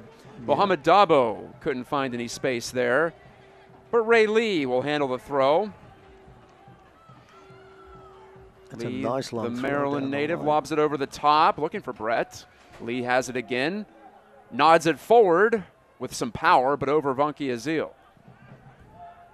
Todd Pratzner's back for it. Yeah, a lot of high balls again, going from one end to the other here, and nobody really settling it down just as yet. Hounds trying to right now. 0-0, 52nd minute. Lynn puts some backspin on this ball up through the center of the field, and Falvey ended up getting his arm up into the face of Nico Brett, who reaches smacked him on the side of the to head his with face, his arm, perhaps checking for an injury. His jaw took the worst of that, the right side of it. You know the way you come back from that, Matt? You put the ball in the back of the net. Pretty much. That would be the most apt payback, I would imagine, in that situation. Ben Zemansky, the captain's armband wearer today, took the free kick. Scramble for a loose ball now. Stepping away from pressure, Bruna playing the holding midfield here for Ottawa. Yeah, got away from 3 or 4 Riverhound players there. Did very well, and that's a... Sprayed it out for Salazar. Now near side. Tony Taylor, can he make some magic? No, he loses control at the end line. Taylor was the one who put the ball on the platter for Oliveira late in the first half, for Ottawa's only chance inside the 18 in this match. Lee did really well there too. He kept the pressure on, didn't give him an opportunity to even, kept pushing him away from the goal, which is really important, and really couldn't do anything even if it had kept it in play. If you're a Riverhounds fan, you have not seen a goal for either side in the first half. That continues on today. We're in the second half. I am Matt Geika with Paul Child. Calling the action from Highmark Stadium, a giveaway. And it's Vunky Azil laying it off. To the far side, Andrew Lubon has some room. Cristiano Francois goes 1v1. Oh, that's into a the great box ball. it comes. The cross back in front of goal. Still loose there. Swatting away. What's the call? It's a foul against Pittsburgh inside the 6. Brett whistled for the infraction. One of the Ottawa players was nearly sitting on the ball. We'll have a replay right away for you. Francois, the left-footed cross. Brett got there. It was Forbes actually, but then they called a push. Yeah, Brett just gave him a shove right in the back, right here. You see, as a guy, and he looked like he got shot, but you know, it happens. He just got a touch in the back, and he went flying through the air, and the referee obviously giving a free kick back to Ottawa. I'd call that a veteran play from the 32-year-old Colin Falvey. You got it. This is his 4th USL team. Played over 100 matches for Charleston Battery, so you might recall his name and his face if you've been a Hounds fan for a while or a USL fan for a while. And there you go. He won that foul in the box, knowing that the ref is going to give the benefit of the doubt to the defending team in that spot. Yeah, usually. So he just took advantage of it while he could. And that's the kind of thing Brett... That's where I see Brett scoring a lot of goals, though, with that confusion in the box, in the 6-yard box, and balls bobbling around and being real sharp and getting a toe on it or a poke into the back of the net. And, that's how he scored his 3rd goal last week, in fact, off a little rebound of the Lubon drive off the post. But just the way he plays, that's I get that impression from him, which is great. You know, that's what you need, a battler that's going to win balls in those close areas. Very quick, tenacious. Those would be the adjectives I'd use right away to describe Brett's abilities. 26 years old. He played for the Portland Timbers 2 squad last year. Here's a misplay, and Tony Taylor fakes a shot, shoots over the top. Tony Taylor, crafty, nearly broke the ice for Ottawa. The Fury have not scored since week 1. 2 feet too high on that drive. Yeah, he got a lot of power on that ball and just couldn't get it to come back down. It was kind of coming down, but didn't come down until it was like 10 yards past the goal, over the top of the goal. But the keeper seemed to have his hand in the right place. A nervous moment. Lynn jumped, and it appeared he would have had it covered. Yeah. Taylor just faking and then taking. Francois turns on the Jets. Cristiano Francois still has the ball. Can he create? He doubles back. Good job there. Double teamed, and he gave it up to a teammate in Lubon, and all the way back to the midfield stripe. The Hounds reset it. That was a good job there, Matt, because he had nowhere to really go, and he started over again, which we should do more of instead of trying to force it through, you know. And Adewale fouled by Bruna. Yeah, pretty obvious, that one. Well, that's the balance, isn't it, though, Paul? Whenever you make a great run and you get free with the ball like Francois did, but you have to realize, okay, I made a good play. I don't have to force it. Yeah. Well, he was looking up, and I think he could see. All he could see was more white shirts than yellow shirts. And I think then he just realized that I'm just going to take a chance here if I go forward. So I'll just come back and keep possession of the ball, and maybe something else will open up again. We have a yellow card issued here against Bruna. By the way, he was arguing with the head referee, Varga, and put Bruna in the books in the 57th minute. I'm not sure if it was necessarily for the foul as much as insubordination. Probably, yeah, I'm arguing back with the referee. That's our first marking in the scorebook tonight. Oops. No goals, the first caution. Boy. Taylor's going to get away from Lee briefly. Lee catches up, but Taylor burrows his way into the corner here. A real fight that Lee wins and spins away from pressure. Yeah, Lee does really well on those one-on-one situations, keeping those players under pressure in the corner so they can't break out of there and make anything happen. Here's a great chance down the middle of the field, but given up by Oliveira. He tries to get it back, and he does. Kevin Oliveira, edge of the 18 now. Ottawa stiffening on the attack. This is Taylor again in that familiar spot. And look what Lee's going to do to him. He's keeping him in that corner. Lee against Taylor, gets some help from Adewale, or actually Canardo Forbes, pardon. Low cross, Adewale made a saving stab to keep it out of the danger zone. And now Francois with some open field. That could have been a lot more dangerous there. I think a ball, if it had chipped that ball to the far post, he'd had 3 or 4 players over there, and that was a free kick, but the referee playing it on because of advantage, I think. I believe so. Vanki Azil stumbled and fell, got up, served it to Zemansky. Now Francois, the ball spins back and it stays in. Yeah, that was crazy. Wouldn't see that on a natural surface, I don't think, and it ends up going over to Ottawa, way deep in that dark corner near the river. Celebrates one of Nico Brett's 3 goals in the game against Toronto in this week's Green Mountain Energy Company's Power Pick of the Week. Was it letting that ball just roll out and nobody going for it? Ottawa in no hurry. No, not at all. And considering the results of their first 2 matches where they collapsed late in both, I think they'd be okay with 0-0 if it does come to it. We're a long way from that, but still a half hour plus to go. Yeah, and I'm sure that's in the back of the coach's mind, and he's trying to, stop that from happening regularly, and where the team kind of collapses in the last third of the game. We'll have a substitution for Ottawa. Nikola Popovic escorts midfielder Jamar Dixon to the 4th official. Paul Devers. Jamar Dixon from Ottawa, 3rd season with the Fury at age 28. And it appears to be a fairly serious injury here, maybe a cramp situation. I can't tell who that is, flat on his back at the edge of the center circle. And the trainer's in front of the player. We can't see what part of his body. I don't know if it's his knee or... It appears to be right leg oriented at the very least. Gerardo Bruna, our spotter, has identified as the player flat on the field. He gets up And the players take advantage of this break to get some water. It's our first hot match of the year in that way. Nearly 80 degrees at kick time, even though it is after nightfall. So Bruno's going to come out. He got the caution, took a knock. A full second half, even in brief action for him. And Dixon in minute number 61. Bruno was doing pretty well for the Fury, though. He was winning the balls in the middle of the park and making things happen a little bit. Skillful player, but obviously the coach thinks this Dixon can go in there and do something a little bit better, maybe.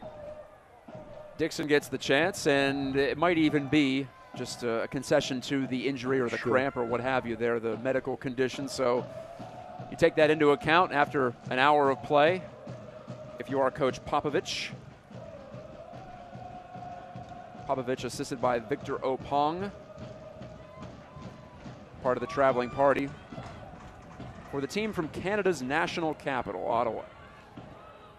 Zemansky. Oh, and here goes Lee down the line. Right-footed serve. Lee joins Forbes. Forbes pulls up and slides it right through. The open man is Zemansky. He had Brett, nearly a similar combination to last week, but it was intercepted. Yeah, that would have been nice there, but didn't quite connect on that one. The defender doing well to block that. And Dabo stepped up, though. The Hounds have it again. Lee tries, wins a corner kick.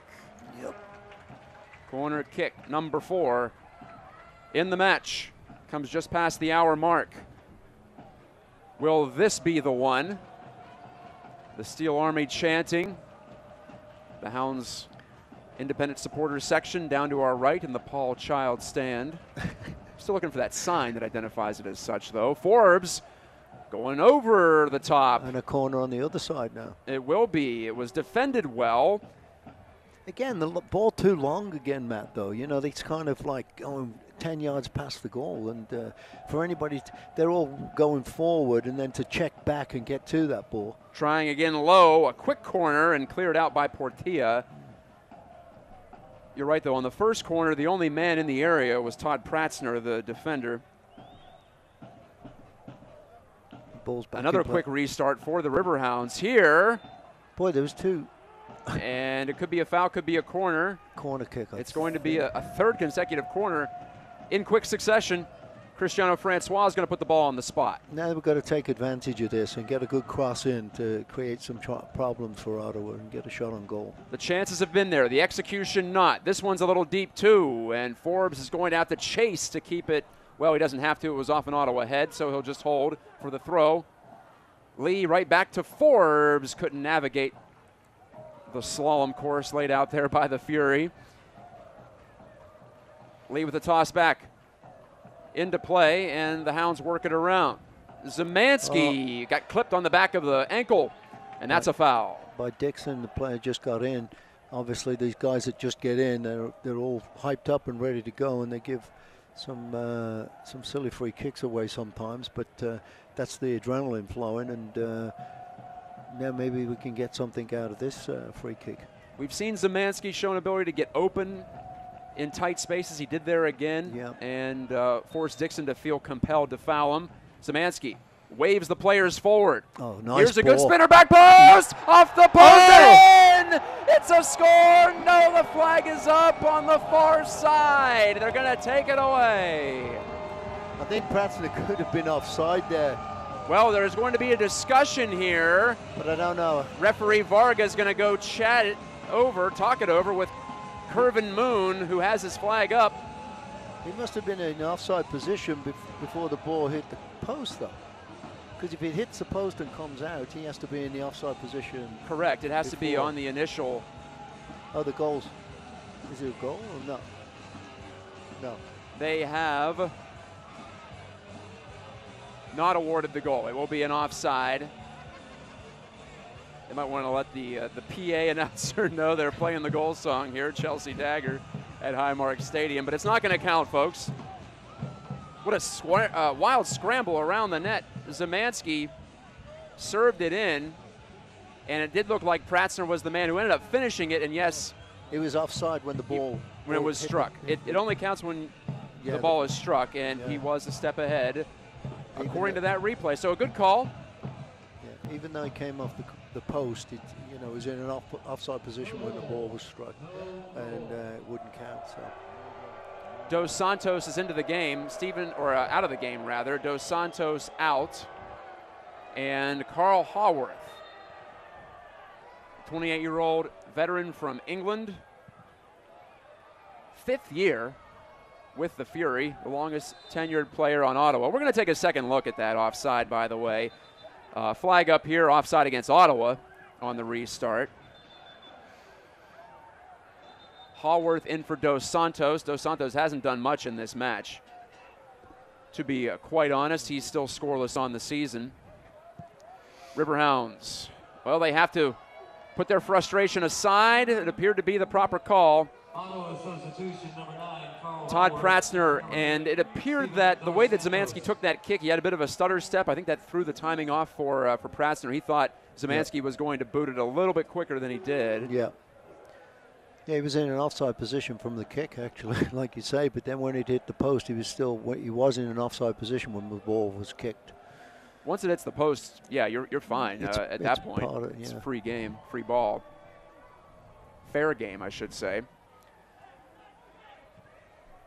Szymanski dubs one ahead. Ben Szymanski nearly had another assist, a second consecutive week where he has created. Lee, the soft play up to Forbes and right into the middle for Szymanski, who ends up putting it out into touch. Yeah, that was a nice couple of combinations there, and then player just running out of real estate. 67th minute, the Riverhounds have not made a substitution, but Ottawa Fury has made 2. Ottawa playing on back-to-back weeks for the first time this season. 5-0 losers at Tampa last week. This is about the time when they started to give up goals last week, and it had to be flashing through the minds of everyone on the visitors' sideline and wearing white. Oh, no, here we go again. But they get the benefit of the call from Curvin Moon. Yeah, he appeared to have the eagle eye on the far side, making the indication with the flag up in the air. So we remain scoreless, working toward the 70th minute now. Nico Brett still working tirelessly to try to create something, putting on some high pressure. So is Francois over there on the far flank. And it is eventually given up to the Hounds, and Pratzner, his bounding ball is going to spin back into play. Again, the artificial surface does allow the spin to play a little bit bigger than it does on real grass. Adewale bopped it away from Taylor. But here is Dixon, fresh into the game. To Taylor, who's now working in the left corner, is stripped of the ball by Lubon. Andrew Lubon had it for a moment. Now Thomas Vankia-Ziel doubles back and gets his foot around it upfield. Brett couldn't come down with it, though. Ottawa getting back into the game. That goal being disallowed, I think, rejuvenated them a little bit, and they've started really picking it up and causing some problem for the Hounds. And it should, when you have that emotional swing. Yeah, you think sure. we've been scored upon. No, wait, we haven't. Yeah, that'll give you a boost. It definitely does. You feel like maybe you got away with one because they didn't cover the kick extraordinarily well, if you want to be blunt about it. No. It was mass chaos in the box. And here comes, I think we're going to get Kevin Kerr, and can't see. Kerr and also Kay Banjo are getting Banjo, instructions from Bob Lilly here and his assistant Mark Pulisic. And this is what I thought he would do about this time, with Kerr. And it's an injection of energy, I would think, because Kerr wants to get in there and really do well. Kevin Oliveira will take this free kick, a dangerous one, but right in on Lind. It had a lot of carry, did that drive with the right foot. And Dan Lind secures it against his chest. And Bob Lilly going over, he's got his sheet in front of him tactically with Kerr and Banjo.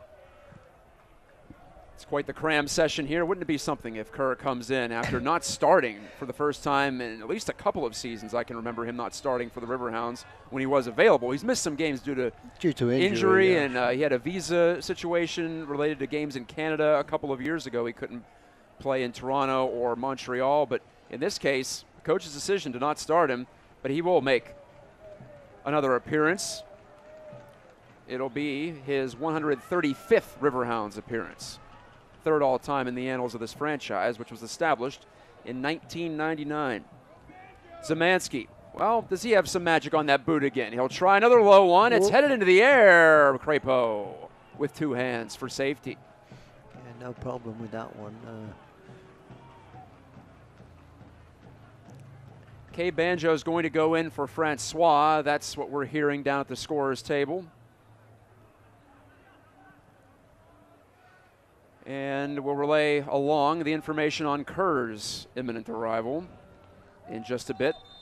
The Riverhounds will have a throw in front of the Monongahela. Lubon out in favor of Kerr. Andrew Lubon out, Kerr in. And Kerr is waving to Francois. He wants to get things going here. He feels like there's an opportunity to strike and at least get one goal. 20 minutes, 19 minutes left now, and Kerr's the first one in to get going. Lubar going out behind the goal so this player can get in, so he's coming across the whole field, and he's off the park now. Kay Banjo, 25 years old, second-year Hound. Led all Hounds rookies with 6 points in 2017. Riverhound substitution. One of few carryovers. 17, Kay Banjo in for number 7. Banjo in, Kerr in, and Kerr immediately gets on the ball, characteristically, but can't control it. 18 minutes, maybe a little bit more, for Kerr and Banjo to try to instigate something. Getting toward late stages, second half. Riverhounds in Ottawa, scoreless. Riverhounds unbeaten. Here's a high ball from Banjo, looking for Kerr. Can he chest it down? Several Riverhounds thought that ball was handled by Ottawa just outside the area. That would have been disaster for the Fury in that spot. Nearly a penalty kick allowed if you do handle it inside the 18. Yeah, I thought Kerr was going to get on the end of that one because the ball was really bouncing a funny position, and Ottawa getting away with it and getting it out of danger. That was reminiscent, in fact, of Brett's first goal last week when Bunky Azil volleyed one up ahead. And that was one of several times the Hounds got behind the Toronto FC2 defense. We haven't seen it that much in this match. Nothing else, Ottawa has held its shape. They haven't let too much go right through the middle of them. Banjo, the layoff to Forbes. Forbes it was just out into touch. Did the same thing here. He's getting a good touch on the ball, but he's still letting it go out of the line, you know. And I saw it happen not long ago, and he just did it again. It's like he's just one step ahead. He's going before he's really got possession of the ball. We'll get a close look at it. And a good call. It did spin out, right? Just not knowing exactly where you are in space. Yeah. In that situation, Adewale is going to hightail it back to win that away from Taylor. The Richmond Kickers have scored on Louisville City, so the Riverhounds are the last team in the USL with a perfect defensive record, and now we have a real battle here just outside the midfield stripe. Zemansky was tackled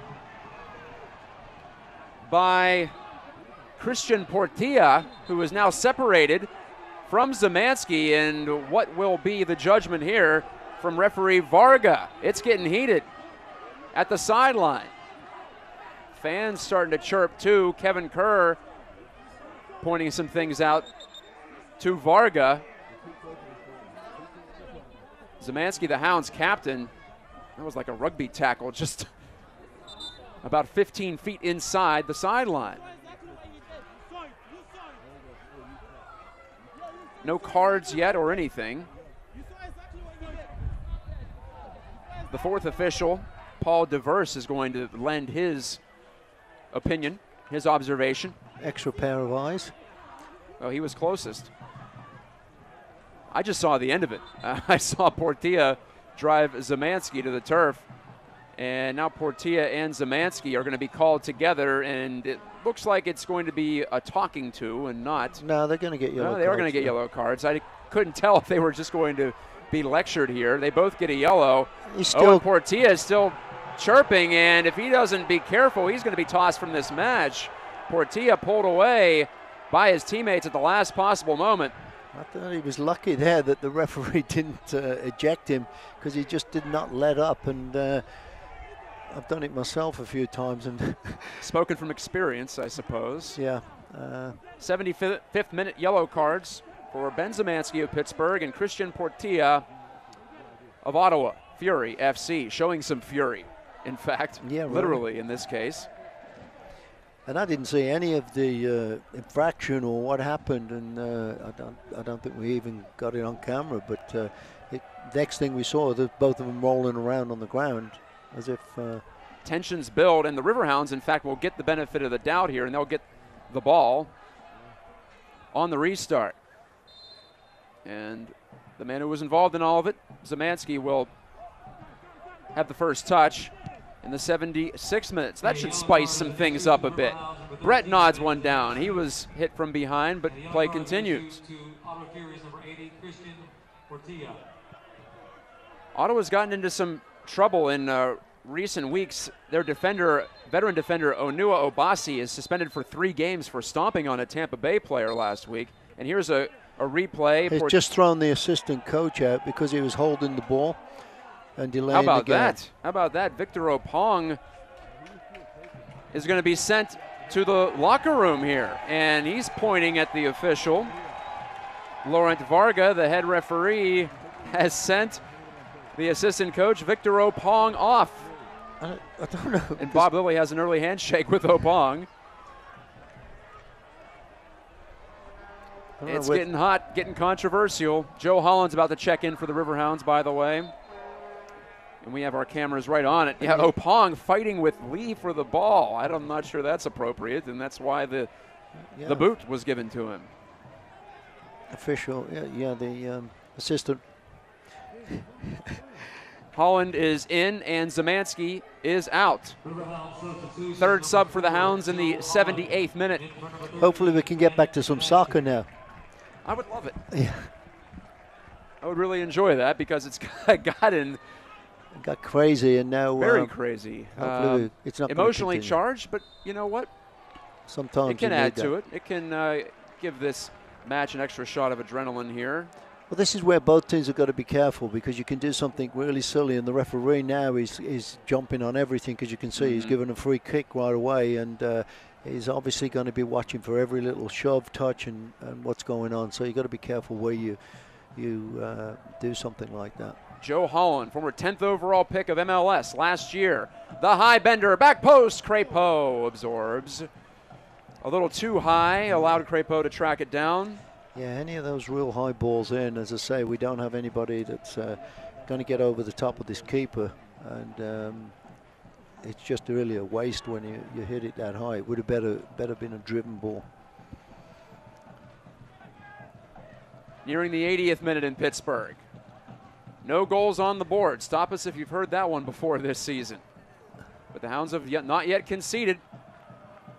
3 games and now 79 minutes nearly. Adewale, part of that back line that's been so stout. Headed it away from Taylor, who's been lurking in the second half especially. Lee with a finesse throw over to Holland, who is cracked from the backside, and that'll be an easy call here for Varga. He was cracked into his own. Holland was hit into. And Edward is still the man down. Edward, and he got injured from it. Eddie Edward. Look, and they just booted the ball away again. I mean, this is. And he gets pushed into, and his legs go from under him, and he clips. There's a domino effect there. Edwards. Correct. Good eye, Paul. Carl Haworth started the whole situation with his initial foul on Holland. Holland spent last year with Rio Grande Valley here in the USL, and Edwards being stretched out and looked at, tended to by the athletic trainer here on call for Ottawa. If you're late joining us, the Riverhounds have had most of the possession, more so in the first half than the second half. Ottawa getting a chance, nicking one here or there in the second half. But the Fury still have not scored since their opener and trying to avoid an 0-3 beginning to their 2018 season. I don't know why he hasn't got this guy getting him off the field. He's only a foot from the sideline after all. You could just drag him off, you know what I mean? I would if I was on there. He is up, Eddie Edward. And look, he's automatically ready to go. The native of Ottawa, Ontario, played last year for Edmonton. He's had some experience in MLS. Strong individual, 29 years old. Yeah, big boy. He's up on his feet. Well, what can the Hounds do from all of this? We're going to have some stoppage time, we can tell you that much at this point. Kerr volleys it. Brett, can he get it down? Nico Brett bouncing it off the side of the net. What a chance, but he missed. Yeah, he got a bounce that time. It probably the only one he's got tonight so far that went to the right, got on his right foot, but he couldn't cut that ball back enough to get it on target. And who was there but Kevin Kerr to create the chance? In a substitution role, Kevin Kerr nearly setting up the tiebreaker. Oh, and he did have a chance to get his foot around it, didn't he? So Brett misses on his most golden opportunity easily of this match. After a hat trick last week, touch not quite there, but now here's Cade Banjo. That's a nice ball. And the Hounds get Kerr in behind a bit. That's a great Kerr's going to drive it toward the face of goal. And did Crepeau go out? Yes, he did. It'll be a corner as a result. Mental mistake perhaps from Maxime Crepeau, the keeper for Ottawa. I think he didn't expect that ball going to the near post. I don't think Kerr was trying to do that, but got it to go there. And here's a great opportunity now. And we've seen Kerr do some great crosses here. And if someone can get on the end of it, that's a driven Kerr ball. Right in low. Yeah, you know he likes to send it low toward the front of the net. Tony Taylor with the clutch clear for Ottawa. The Fury backpedaling. Forbes, can he slide it through? This is Joe Holland. Back to Forbes. A spun ball over to the corner, and it's Kevin Kerr. Kerr toward Banjo. Couldn't rise and win it. Still free, though. Bicycle kick wide of the net. Well, it's livened up a little bit now. Sure has. And I think we've got at least 15 minutes left. And it's getting exciting right now. Hounds trying to really get some pressure on. And as I say, Kerr coming in is creating some things happening, you know, and he's always looking for those players making those runs into the box. And Banjo there was just a split second late, you know.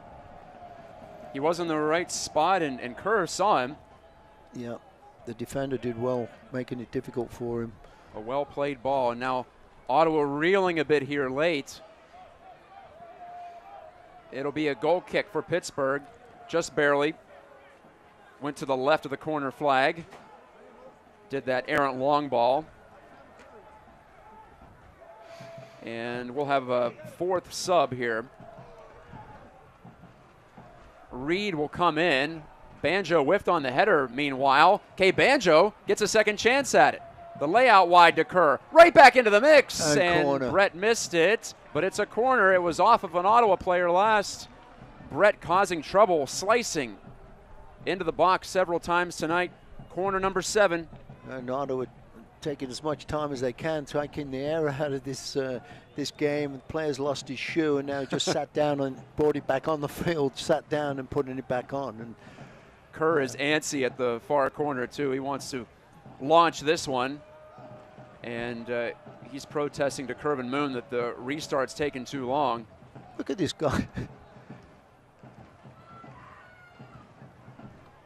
And as the referee, you can give him a talking to there for delay. Ottawa perhaps wants to get this the sub into the game. It's Adonijah Reed. This is taking forever here, and this referee's letting them get away with this. I don't understand it at all. All right, so it's Kevin Kerr's turn. Can the Hounds break it? Adewale's header over toward the side. back toward the box. Holland can't get on it. And sent out by the Fury. And Dabo absolutely run over at midfield. It's advantage for Pittsburgh. Lee with Oliveira down on his stomach. Lee, the cross. Kerr's got it. Kerr back to the box. Oh, they score! The Riverhounds have won. Yeah, and it is Adewale. And Kevin Kerr getting that ball and making the best of it and pinging that ball right across the box, and that one that just running in there and just putting it away and slotting it. What a great change around right there. Toby Adewale shoots to thrill from 6 yards out. 85th minute. The Riverhounds have broken the tie, and they're a few minutes away from a second consecutive victory. Just a scrambly play, Paul, as we look at the replay here. Yeah. Lee threw it across the face of goal. Kerr back to the middle, and Adewale creeping in, sensing the opportunity. He was right there and drove it in, falling to the pitch. No, what a great combinations, actually. The first one going across the box, not getting tucked in, and then Kerr just getting a hold of it. And we said, I mean, I knew Kerr would come in and he'd be buzzing once he got in, and it seems like that's what it's about. And this player has been down since the beginning. He made the foul. It's Oliveira. Yes, he did commit the foul, and ironically, he was the one who ended up not being able to get up, and properly, Laurent Varga, the referee, allowed advantage and allowed the Hounds to continue on, and they eventually scored. Well, if I was the coach of Ottawa, I would be really upset with him because he needs to get up. And right. I don't care how hard you're falling exactly. to the ground. Especially for how long that went on. And it was a solid 20 seconds after the foul, I believe. And, well, Oliveira is up and walking off. You just got yes, you have to wonder, could you have done that a little bit earlier, and then we could treat you afterward? It's points are in the balance here for Ottawa, and they may just have given away 3. Yeah, he should have grit his teeth and got up and still went on playing. Don't matter what's wrong with you. I mean, and if I was a player on the field, I'd be going crazy at him if I was his teammate. So, understandable. But that's my opinion. But you can see what happened. They were down a man, and somebody wasn't getting picked up. So, Toby Adewale, the defender, comes through in a big way. No longer the unsung hero this year. We've talked about his clearances, his poise. The 22-year-old, formerly of George Washington University, has put the Riverhounds ahead. In the 85th minute, what chaos it was around the net. Yep. The front of goal was seemingly a battle zone. Offside, I guess this one is, yeah. And his first goal as a professional. So congratulations to Toby Adewale. What a time to get it. They call that clutch in the world of sports. I'd have to agree. And Kevin Kerr, too, he comes into the match. He doesn't get the start. Maybe sending a message, too, that, hey, I'm still here. I can still do some things. Exactly, and that's what you do as a player. You know, you want to prove people wrong when they don't feel like you're doing it for them, and that's what it's all about. So now Nico Brett working with a 1-0 advantage.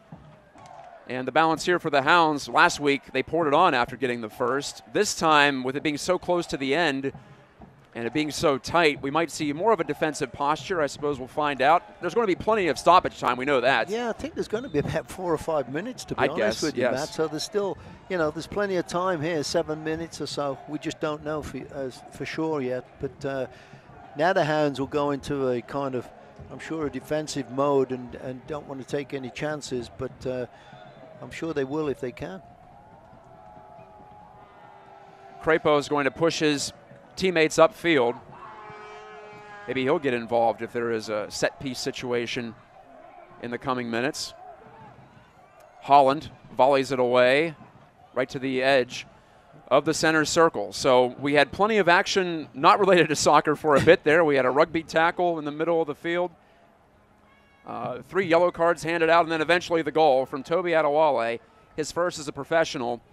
85th minute from Kerr.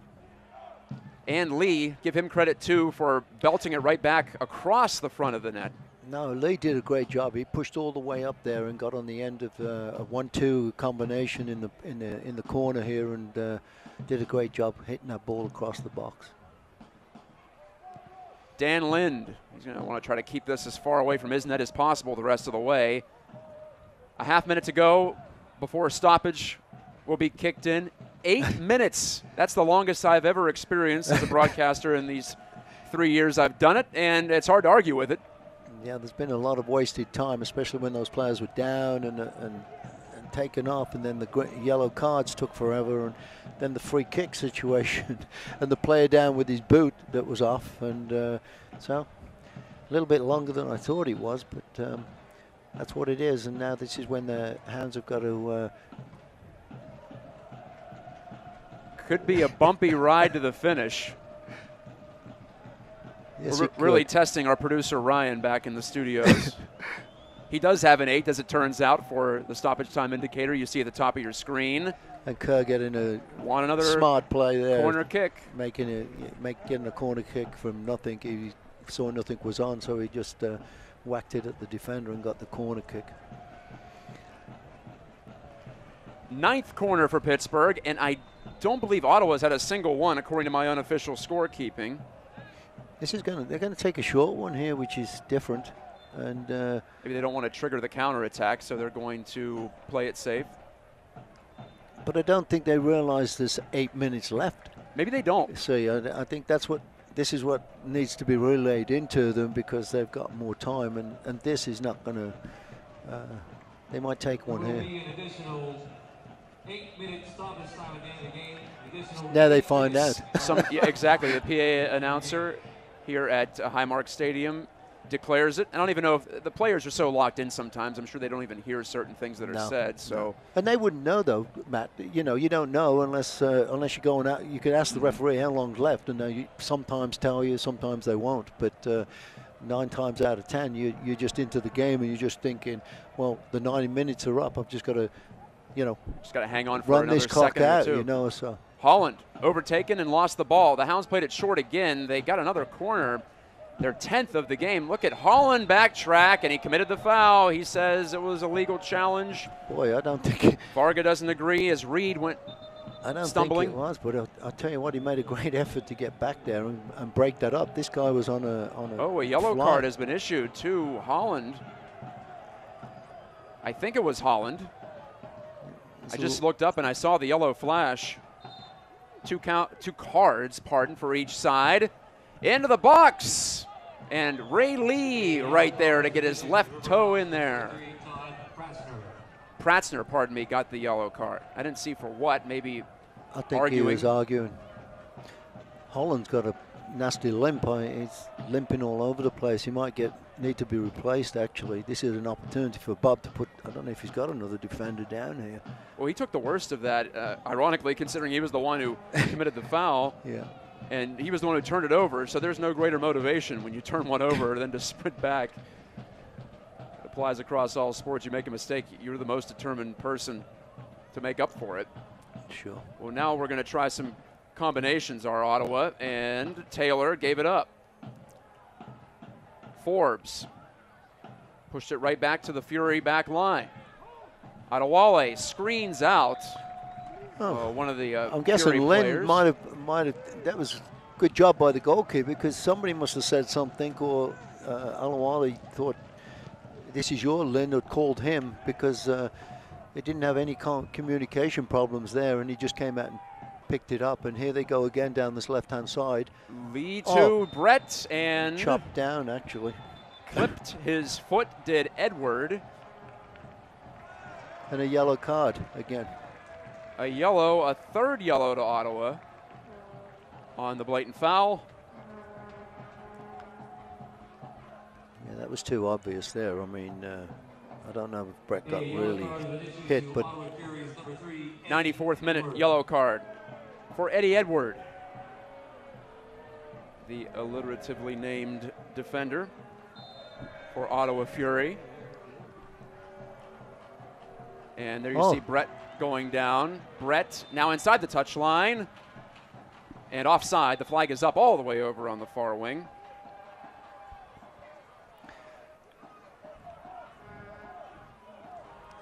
So if you're the Hounds now, it's about survival and taking advantage if you do get a breakaway, of course, but 3 points are within their grasp at this moment. Adewale, the goal scorer, nods it away from the top of the 18. Edward on it. Edward slides it right by Banjo, nearly intercepted. Now Christian Portilla, who's been involved in some rough stuff in the second half. Portilla right back to his keeper. As you see there on your screen, nearly 5 minutes gone out of the 8 allotted for stoppage. And of course, in this sport, it's all informal, so it depends on the judgment of the head referee, Laurent Varga, who's been busy tonight. It was actually a very uneventful first half, all things considered. And then the heat turned up. Yeah, Hounds really packing it in here now, and Ottawa not really pushing too many players still forward. There's still Walworth, deep throw, trouble. Kerr sliding 4 side defenders volley. back still. And nobody to mark, so you'd think you'd push them forward, you know what I mean? There's no reason for these 3 guys to be standing back here when there's nobody to pick up, and there you go. Yeah, they're moving up. They might have heard you there, Paul. Colin Falvey's going to run into the box. I think the coach heard me and he just said push up. But they've still got 2 or 3 players back. The high toss, Falvey got a flick, but the Riverhounds have possession. And driven up by Dabo. Maybe a little impatient there. He could have just found Kerr over there on the far side. He had Brett on the near. Now they'll have to defend again, will the Hounds. Kerr slides in. Pratzner takes care of business. It's going to stay in, I think. It will. Spinning back. And it'll check up, and it's given away to Kerr. And here's Dabo. Can the Hounds add a second? They're going to try here, at least on the first crack at it. Brett can't get there in time. Edward knocks it upfield. Bouncing ball. Some danger here. Pratzner couldn't catch up, but Lee cuts across to tap it away. That was well and done Kerr by down Lee. the field it goes. 6.5 gone in stoppage. Yeah, a little bit of panic in here. They don't really need to panic. They need to get possession of it and make it difficult for Ottawa to get the ball back. But now Ottawa's really not just sending these long balls and hoping that, that was a... Taylor gets there. Vonkie Azil. Well challenged tackle did get there. the ball before the man slid out from under himself. That was Tony Taylor, the Panamanian native. Edward has handled most of the throws here on this side. Off of Lee's head. Dixon, the second half substitution, has some space, wanted to slide it through, couldn't do it. Dabo there to clear it away. Long try! And punched over the bar by Lind. It'll be a corner. That was a hell of a shot there. That was Portilla, Christian Portilla took that. Yeah, he really got a hold of it. But Lind being sharp there, because that was a long way out, and he just reacted just in time to just push that over the crossbar. Now we've got to be really tight in the box and pick players up. We've got some with a back to the ball and not watching, and here it is coming in. Could be the last chance for Ottawa. Portilla in there. Lind, I think, got 2 fists to it. And Kerr escorts it out of the box. Oh, but it's run right by him by Oliveira, but then drilled into the stands on the near side by Dabo. That'll kill some clock, or it might have if the ball wasn't picked up, the spare one on the touchline. Manella, this could be the final possession for Ottawa. Haworth, a missed head by Adewale, still free in the box, stripped away from Edward and belted down by Kevin Kerr on Crapo. And the game is and over. And that is full time from Pittsburgh. Hounds win. Hounds win 1-0 on an 85th minute goal from Toby Adewale. The Ottawa Fury players just racked out in fatigue. Several of them on their backs, and Mohamed Dabo, in a show of sportsmanship, picks up one of them. That was Carl Haworth, I believe.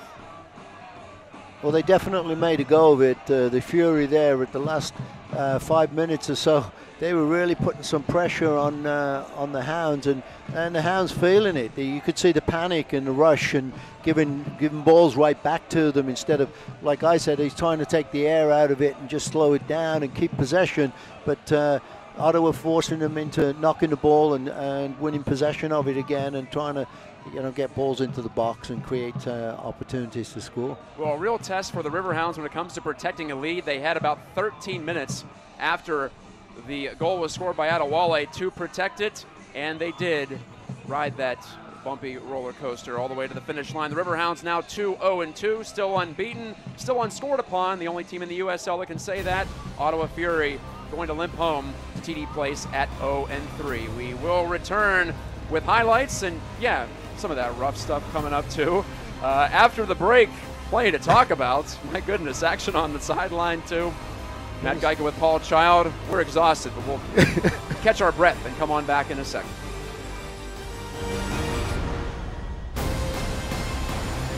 All right, that's enough, you two. Don't paint your brother. No, you can't eat the clay. What can I say? Moms just know. I'm Christine Sorensen, and as a mom, I know parents know a lot. But for the few things we don't know, there's Kidsburg, your go-to resource for all the great things in our area for kids and families. Everything from kid-friendly events, creative learning, and help for parents. It's every Wednesday on KDKA TV, emailed to your inbox and online at kidsburg.org. Through the years, you've done right by investing in your home. And now, you can use that equity to borrow money for the things you need. With a low 1.99% APR and no fees, you can apply for a home equity loan online and use the money to upgrade to that minivan, make home improvements, or finance college. At Clearview, we can help you find ways to use the equity in your home for more important things. Let us help. Visit us online for more information. Clearview Federal Credit Union, the next generation of personal banking. Hounds at Highmark Stadium. Tickets start at just $13, making a Hounds match the most affordable pro sporting event in town. Get your tickets today at riverhounds.com and unleash with the Hounds.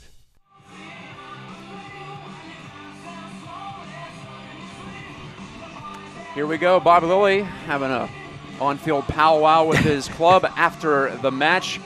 They cradle that 1-0 victory and take it home with them tonight on a gorgeous Saturday in April at Highmark Stadium in Pittsburgh. It was tight. Paul Child, I'm Matt Geica, by the way. We're here by the side of the pitch, and a second consecutive win, though, has been converted by the Riverhounds. They remain the only team not scored upon in the USL. And we'll look at some highlights here. Way back, this feels like 10 years ago, but Nico Brett missed on a header, on a deflection. He was frustrated with that one, needed to catch it with his head, and he didn't. This one bouncing around over there and staying in play for Ottawa, and that was about their main or biggest opportunity.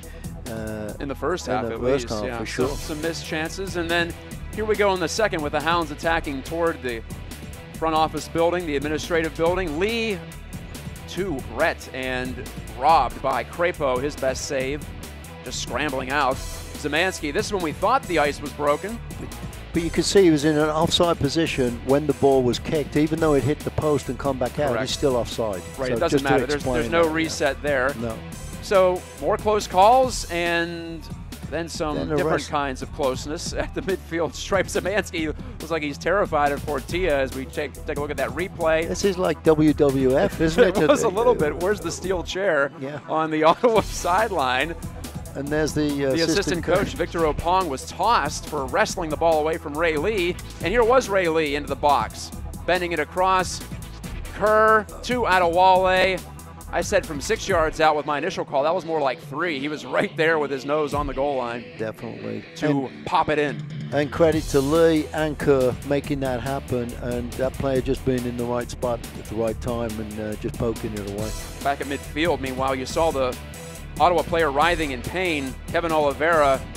He committed a foul leading to that sequence, but the referee, Laurent Varga, gave advantage, and the Hounds took advantage of that situation. There you see it, 10-2 for shots. Yeah, it felt like it until the end when, of course, Ottawa, as expected, Paul, they're going to pour it on late, down a goal. Definitely. I mean, they really did change it around and put some pressure on and made it hard for the Hounds to play this time out, you know, because that's a long extra time. I don't know where we got 8 minutes, but that's a long time to withstand as well. And they did a great job. And I've got to give Ottawa credit, though, that they put some pressure on at the end. They had a great shot, good save by Lynn. And then a corner kick that was dangerous right into the center of the box and got scrapped and punted away. But a good win for the Riverhounds tonight. Well, Ottawa's gotten the short end from the schedule makers. 3 straight road matches to start the season. They had, well, this was away from the control of anybody, but they were snowed out in Ottawa. They were supposed to play Toronto FC2 a couple of weeks ago. They'll return home next week. They'll open up their schedule at TD Place in Canada's national capital against North Carolina. As for the Riverhounds, who we see now celebrating with the Steel Army supporters group, Bob Lilly let him go a little bit earlier than he did 2 weeks ago. The Hounds have FC Cincinnati. They'll go into that cauldron at Nippert Stadium next Saturday. You can catch that on ESPN Plus as well as Pittsburgh CW. Atlanta United, too, one of the unbeaten teams left in the USL, at least going into tonight. They come into Highmark Stadium next. That's in 2 weeks. And, well, look at the bottom of the schedule there. Paul, the U.S. Open Cup's coming up, too, so some good fun there. Yeah, it'd be interesting to see who we get. It will be an amateur side. It will be the first match will be on the road, I saw, either in Rochester or Erie. So they'll have to win that one, will the Hounds, against an amateur club in order to presumably host a match here at Highmark Stadium. Well, that'll be home to Bob Lilly, so. It will be, yeah, if they go up to Rochester. His old home, let's put it that way. Yes, he spent so much time up there, but he's carving out a spot for himself now. I know everyone surrounding the Hounds was thrilled by his appointment as coach.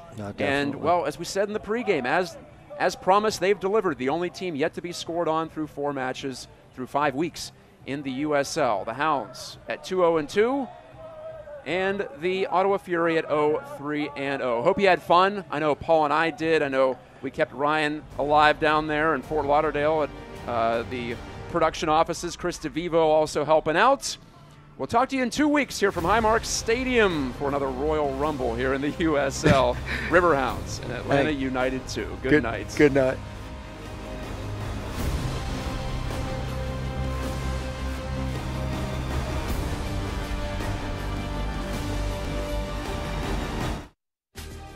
This copyrighted telecast of the United Soccer League may not be retransmitted, rebroadcast, or reproduced without the express written consent of the United Soccer League.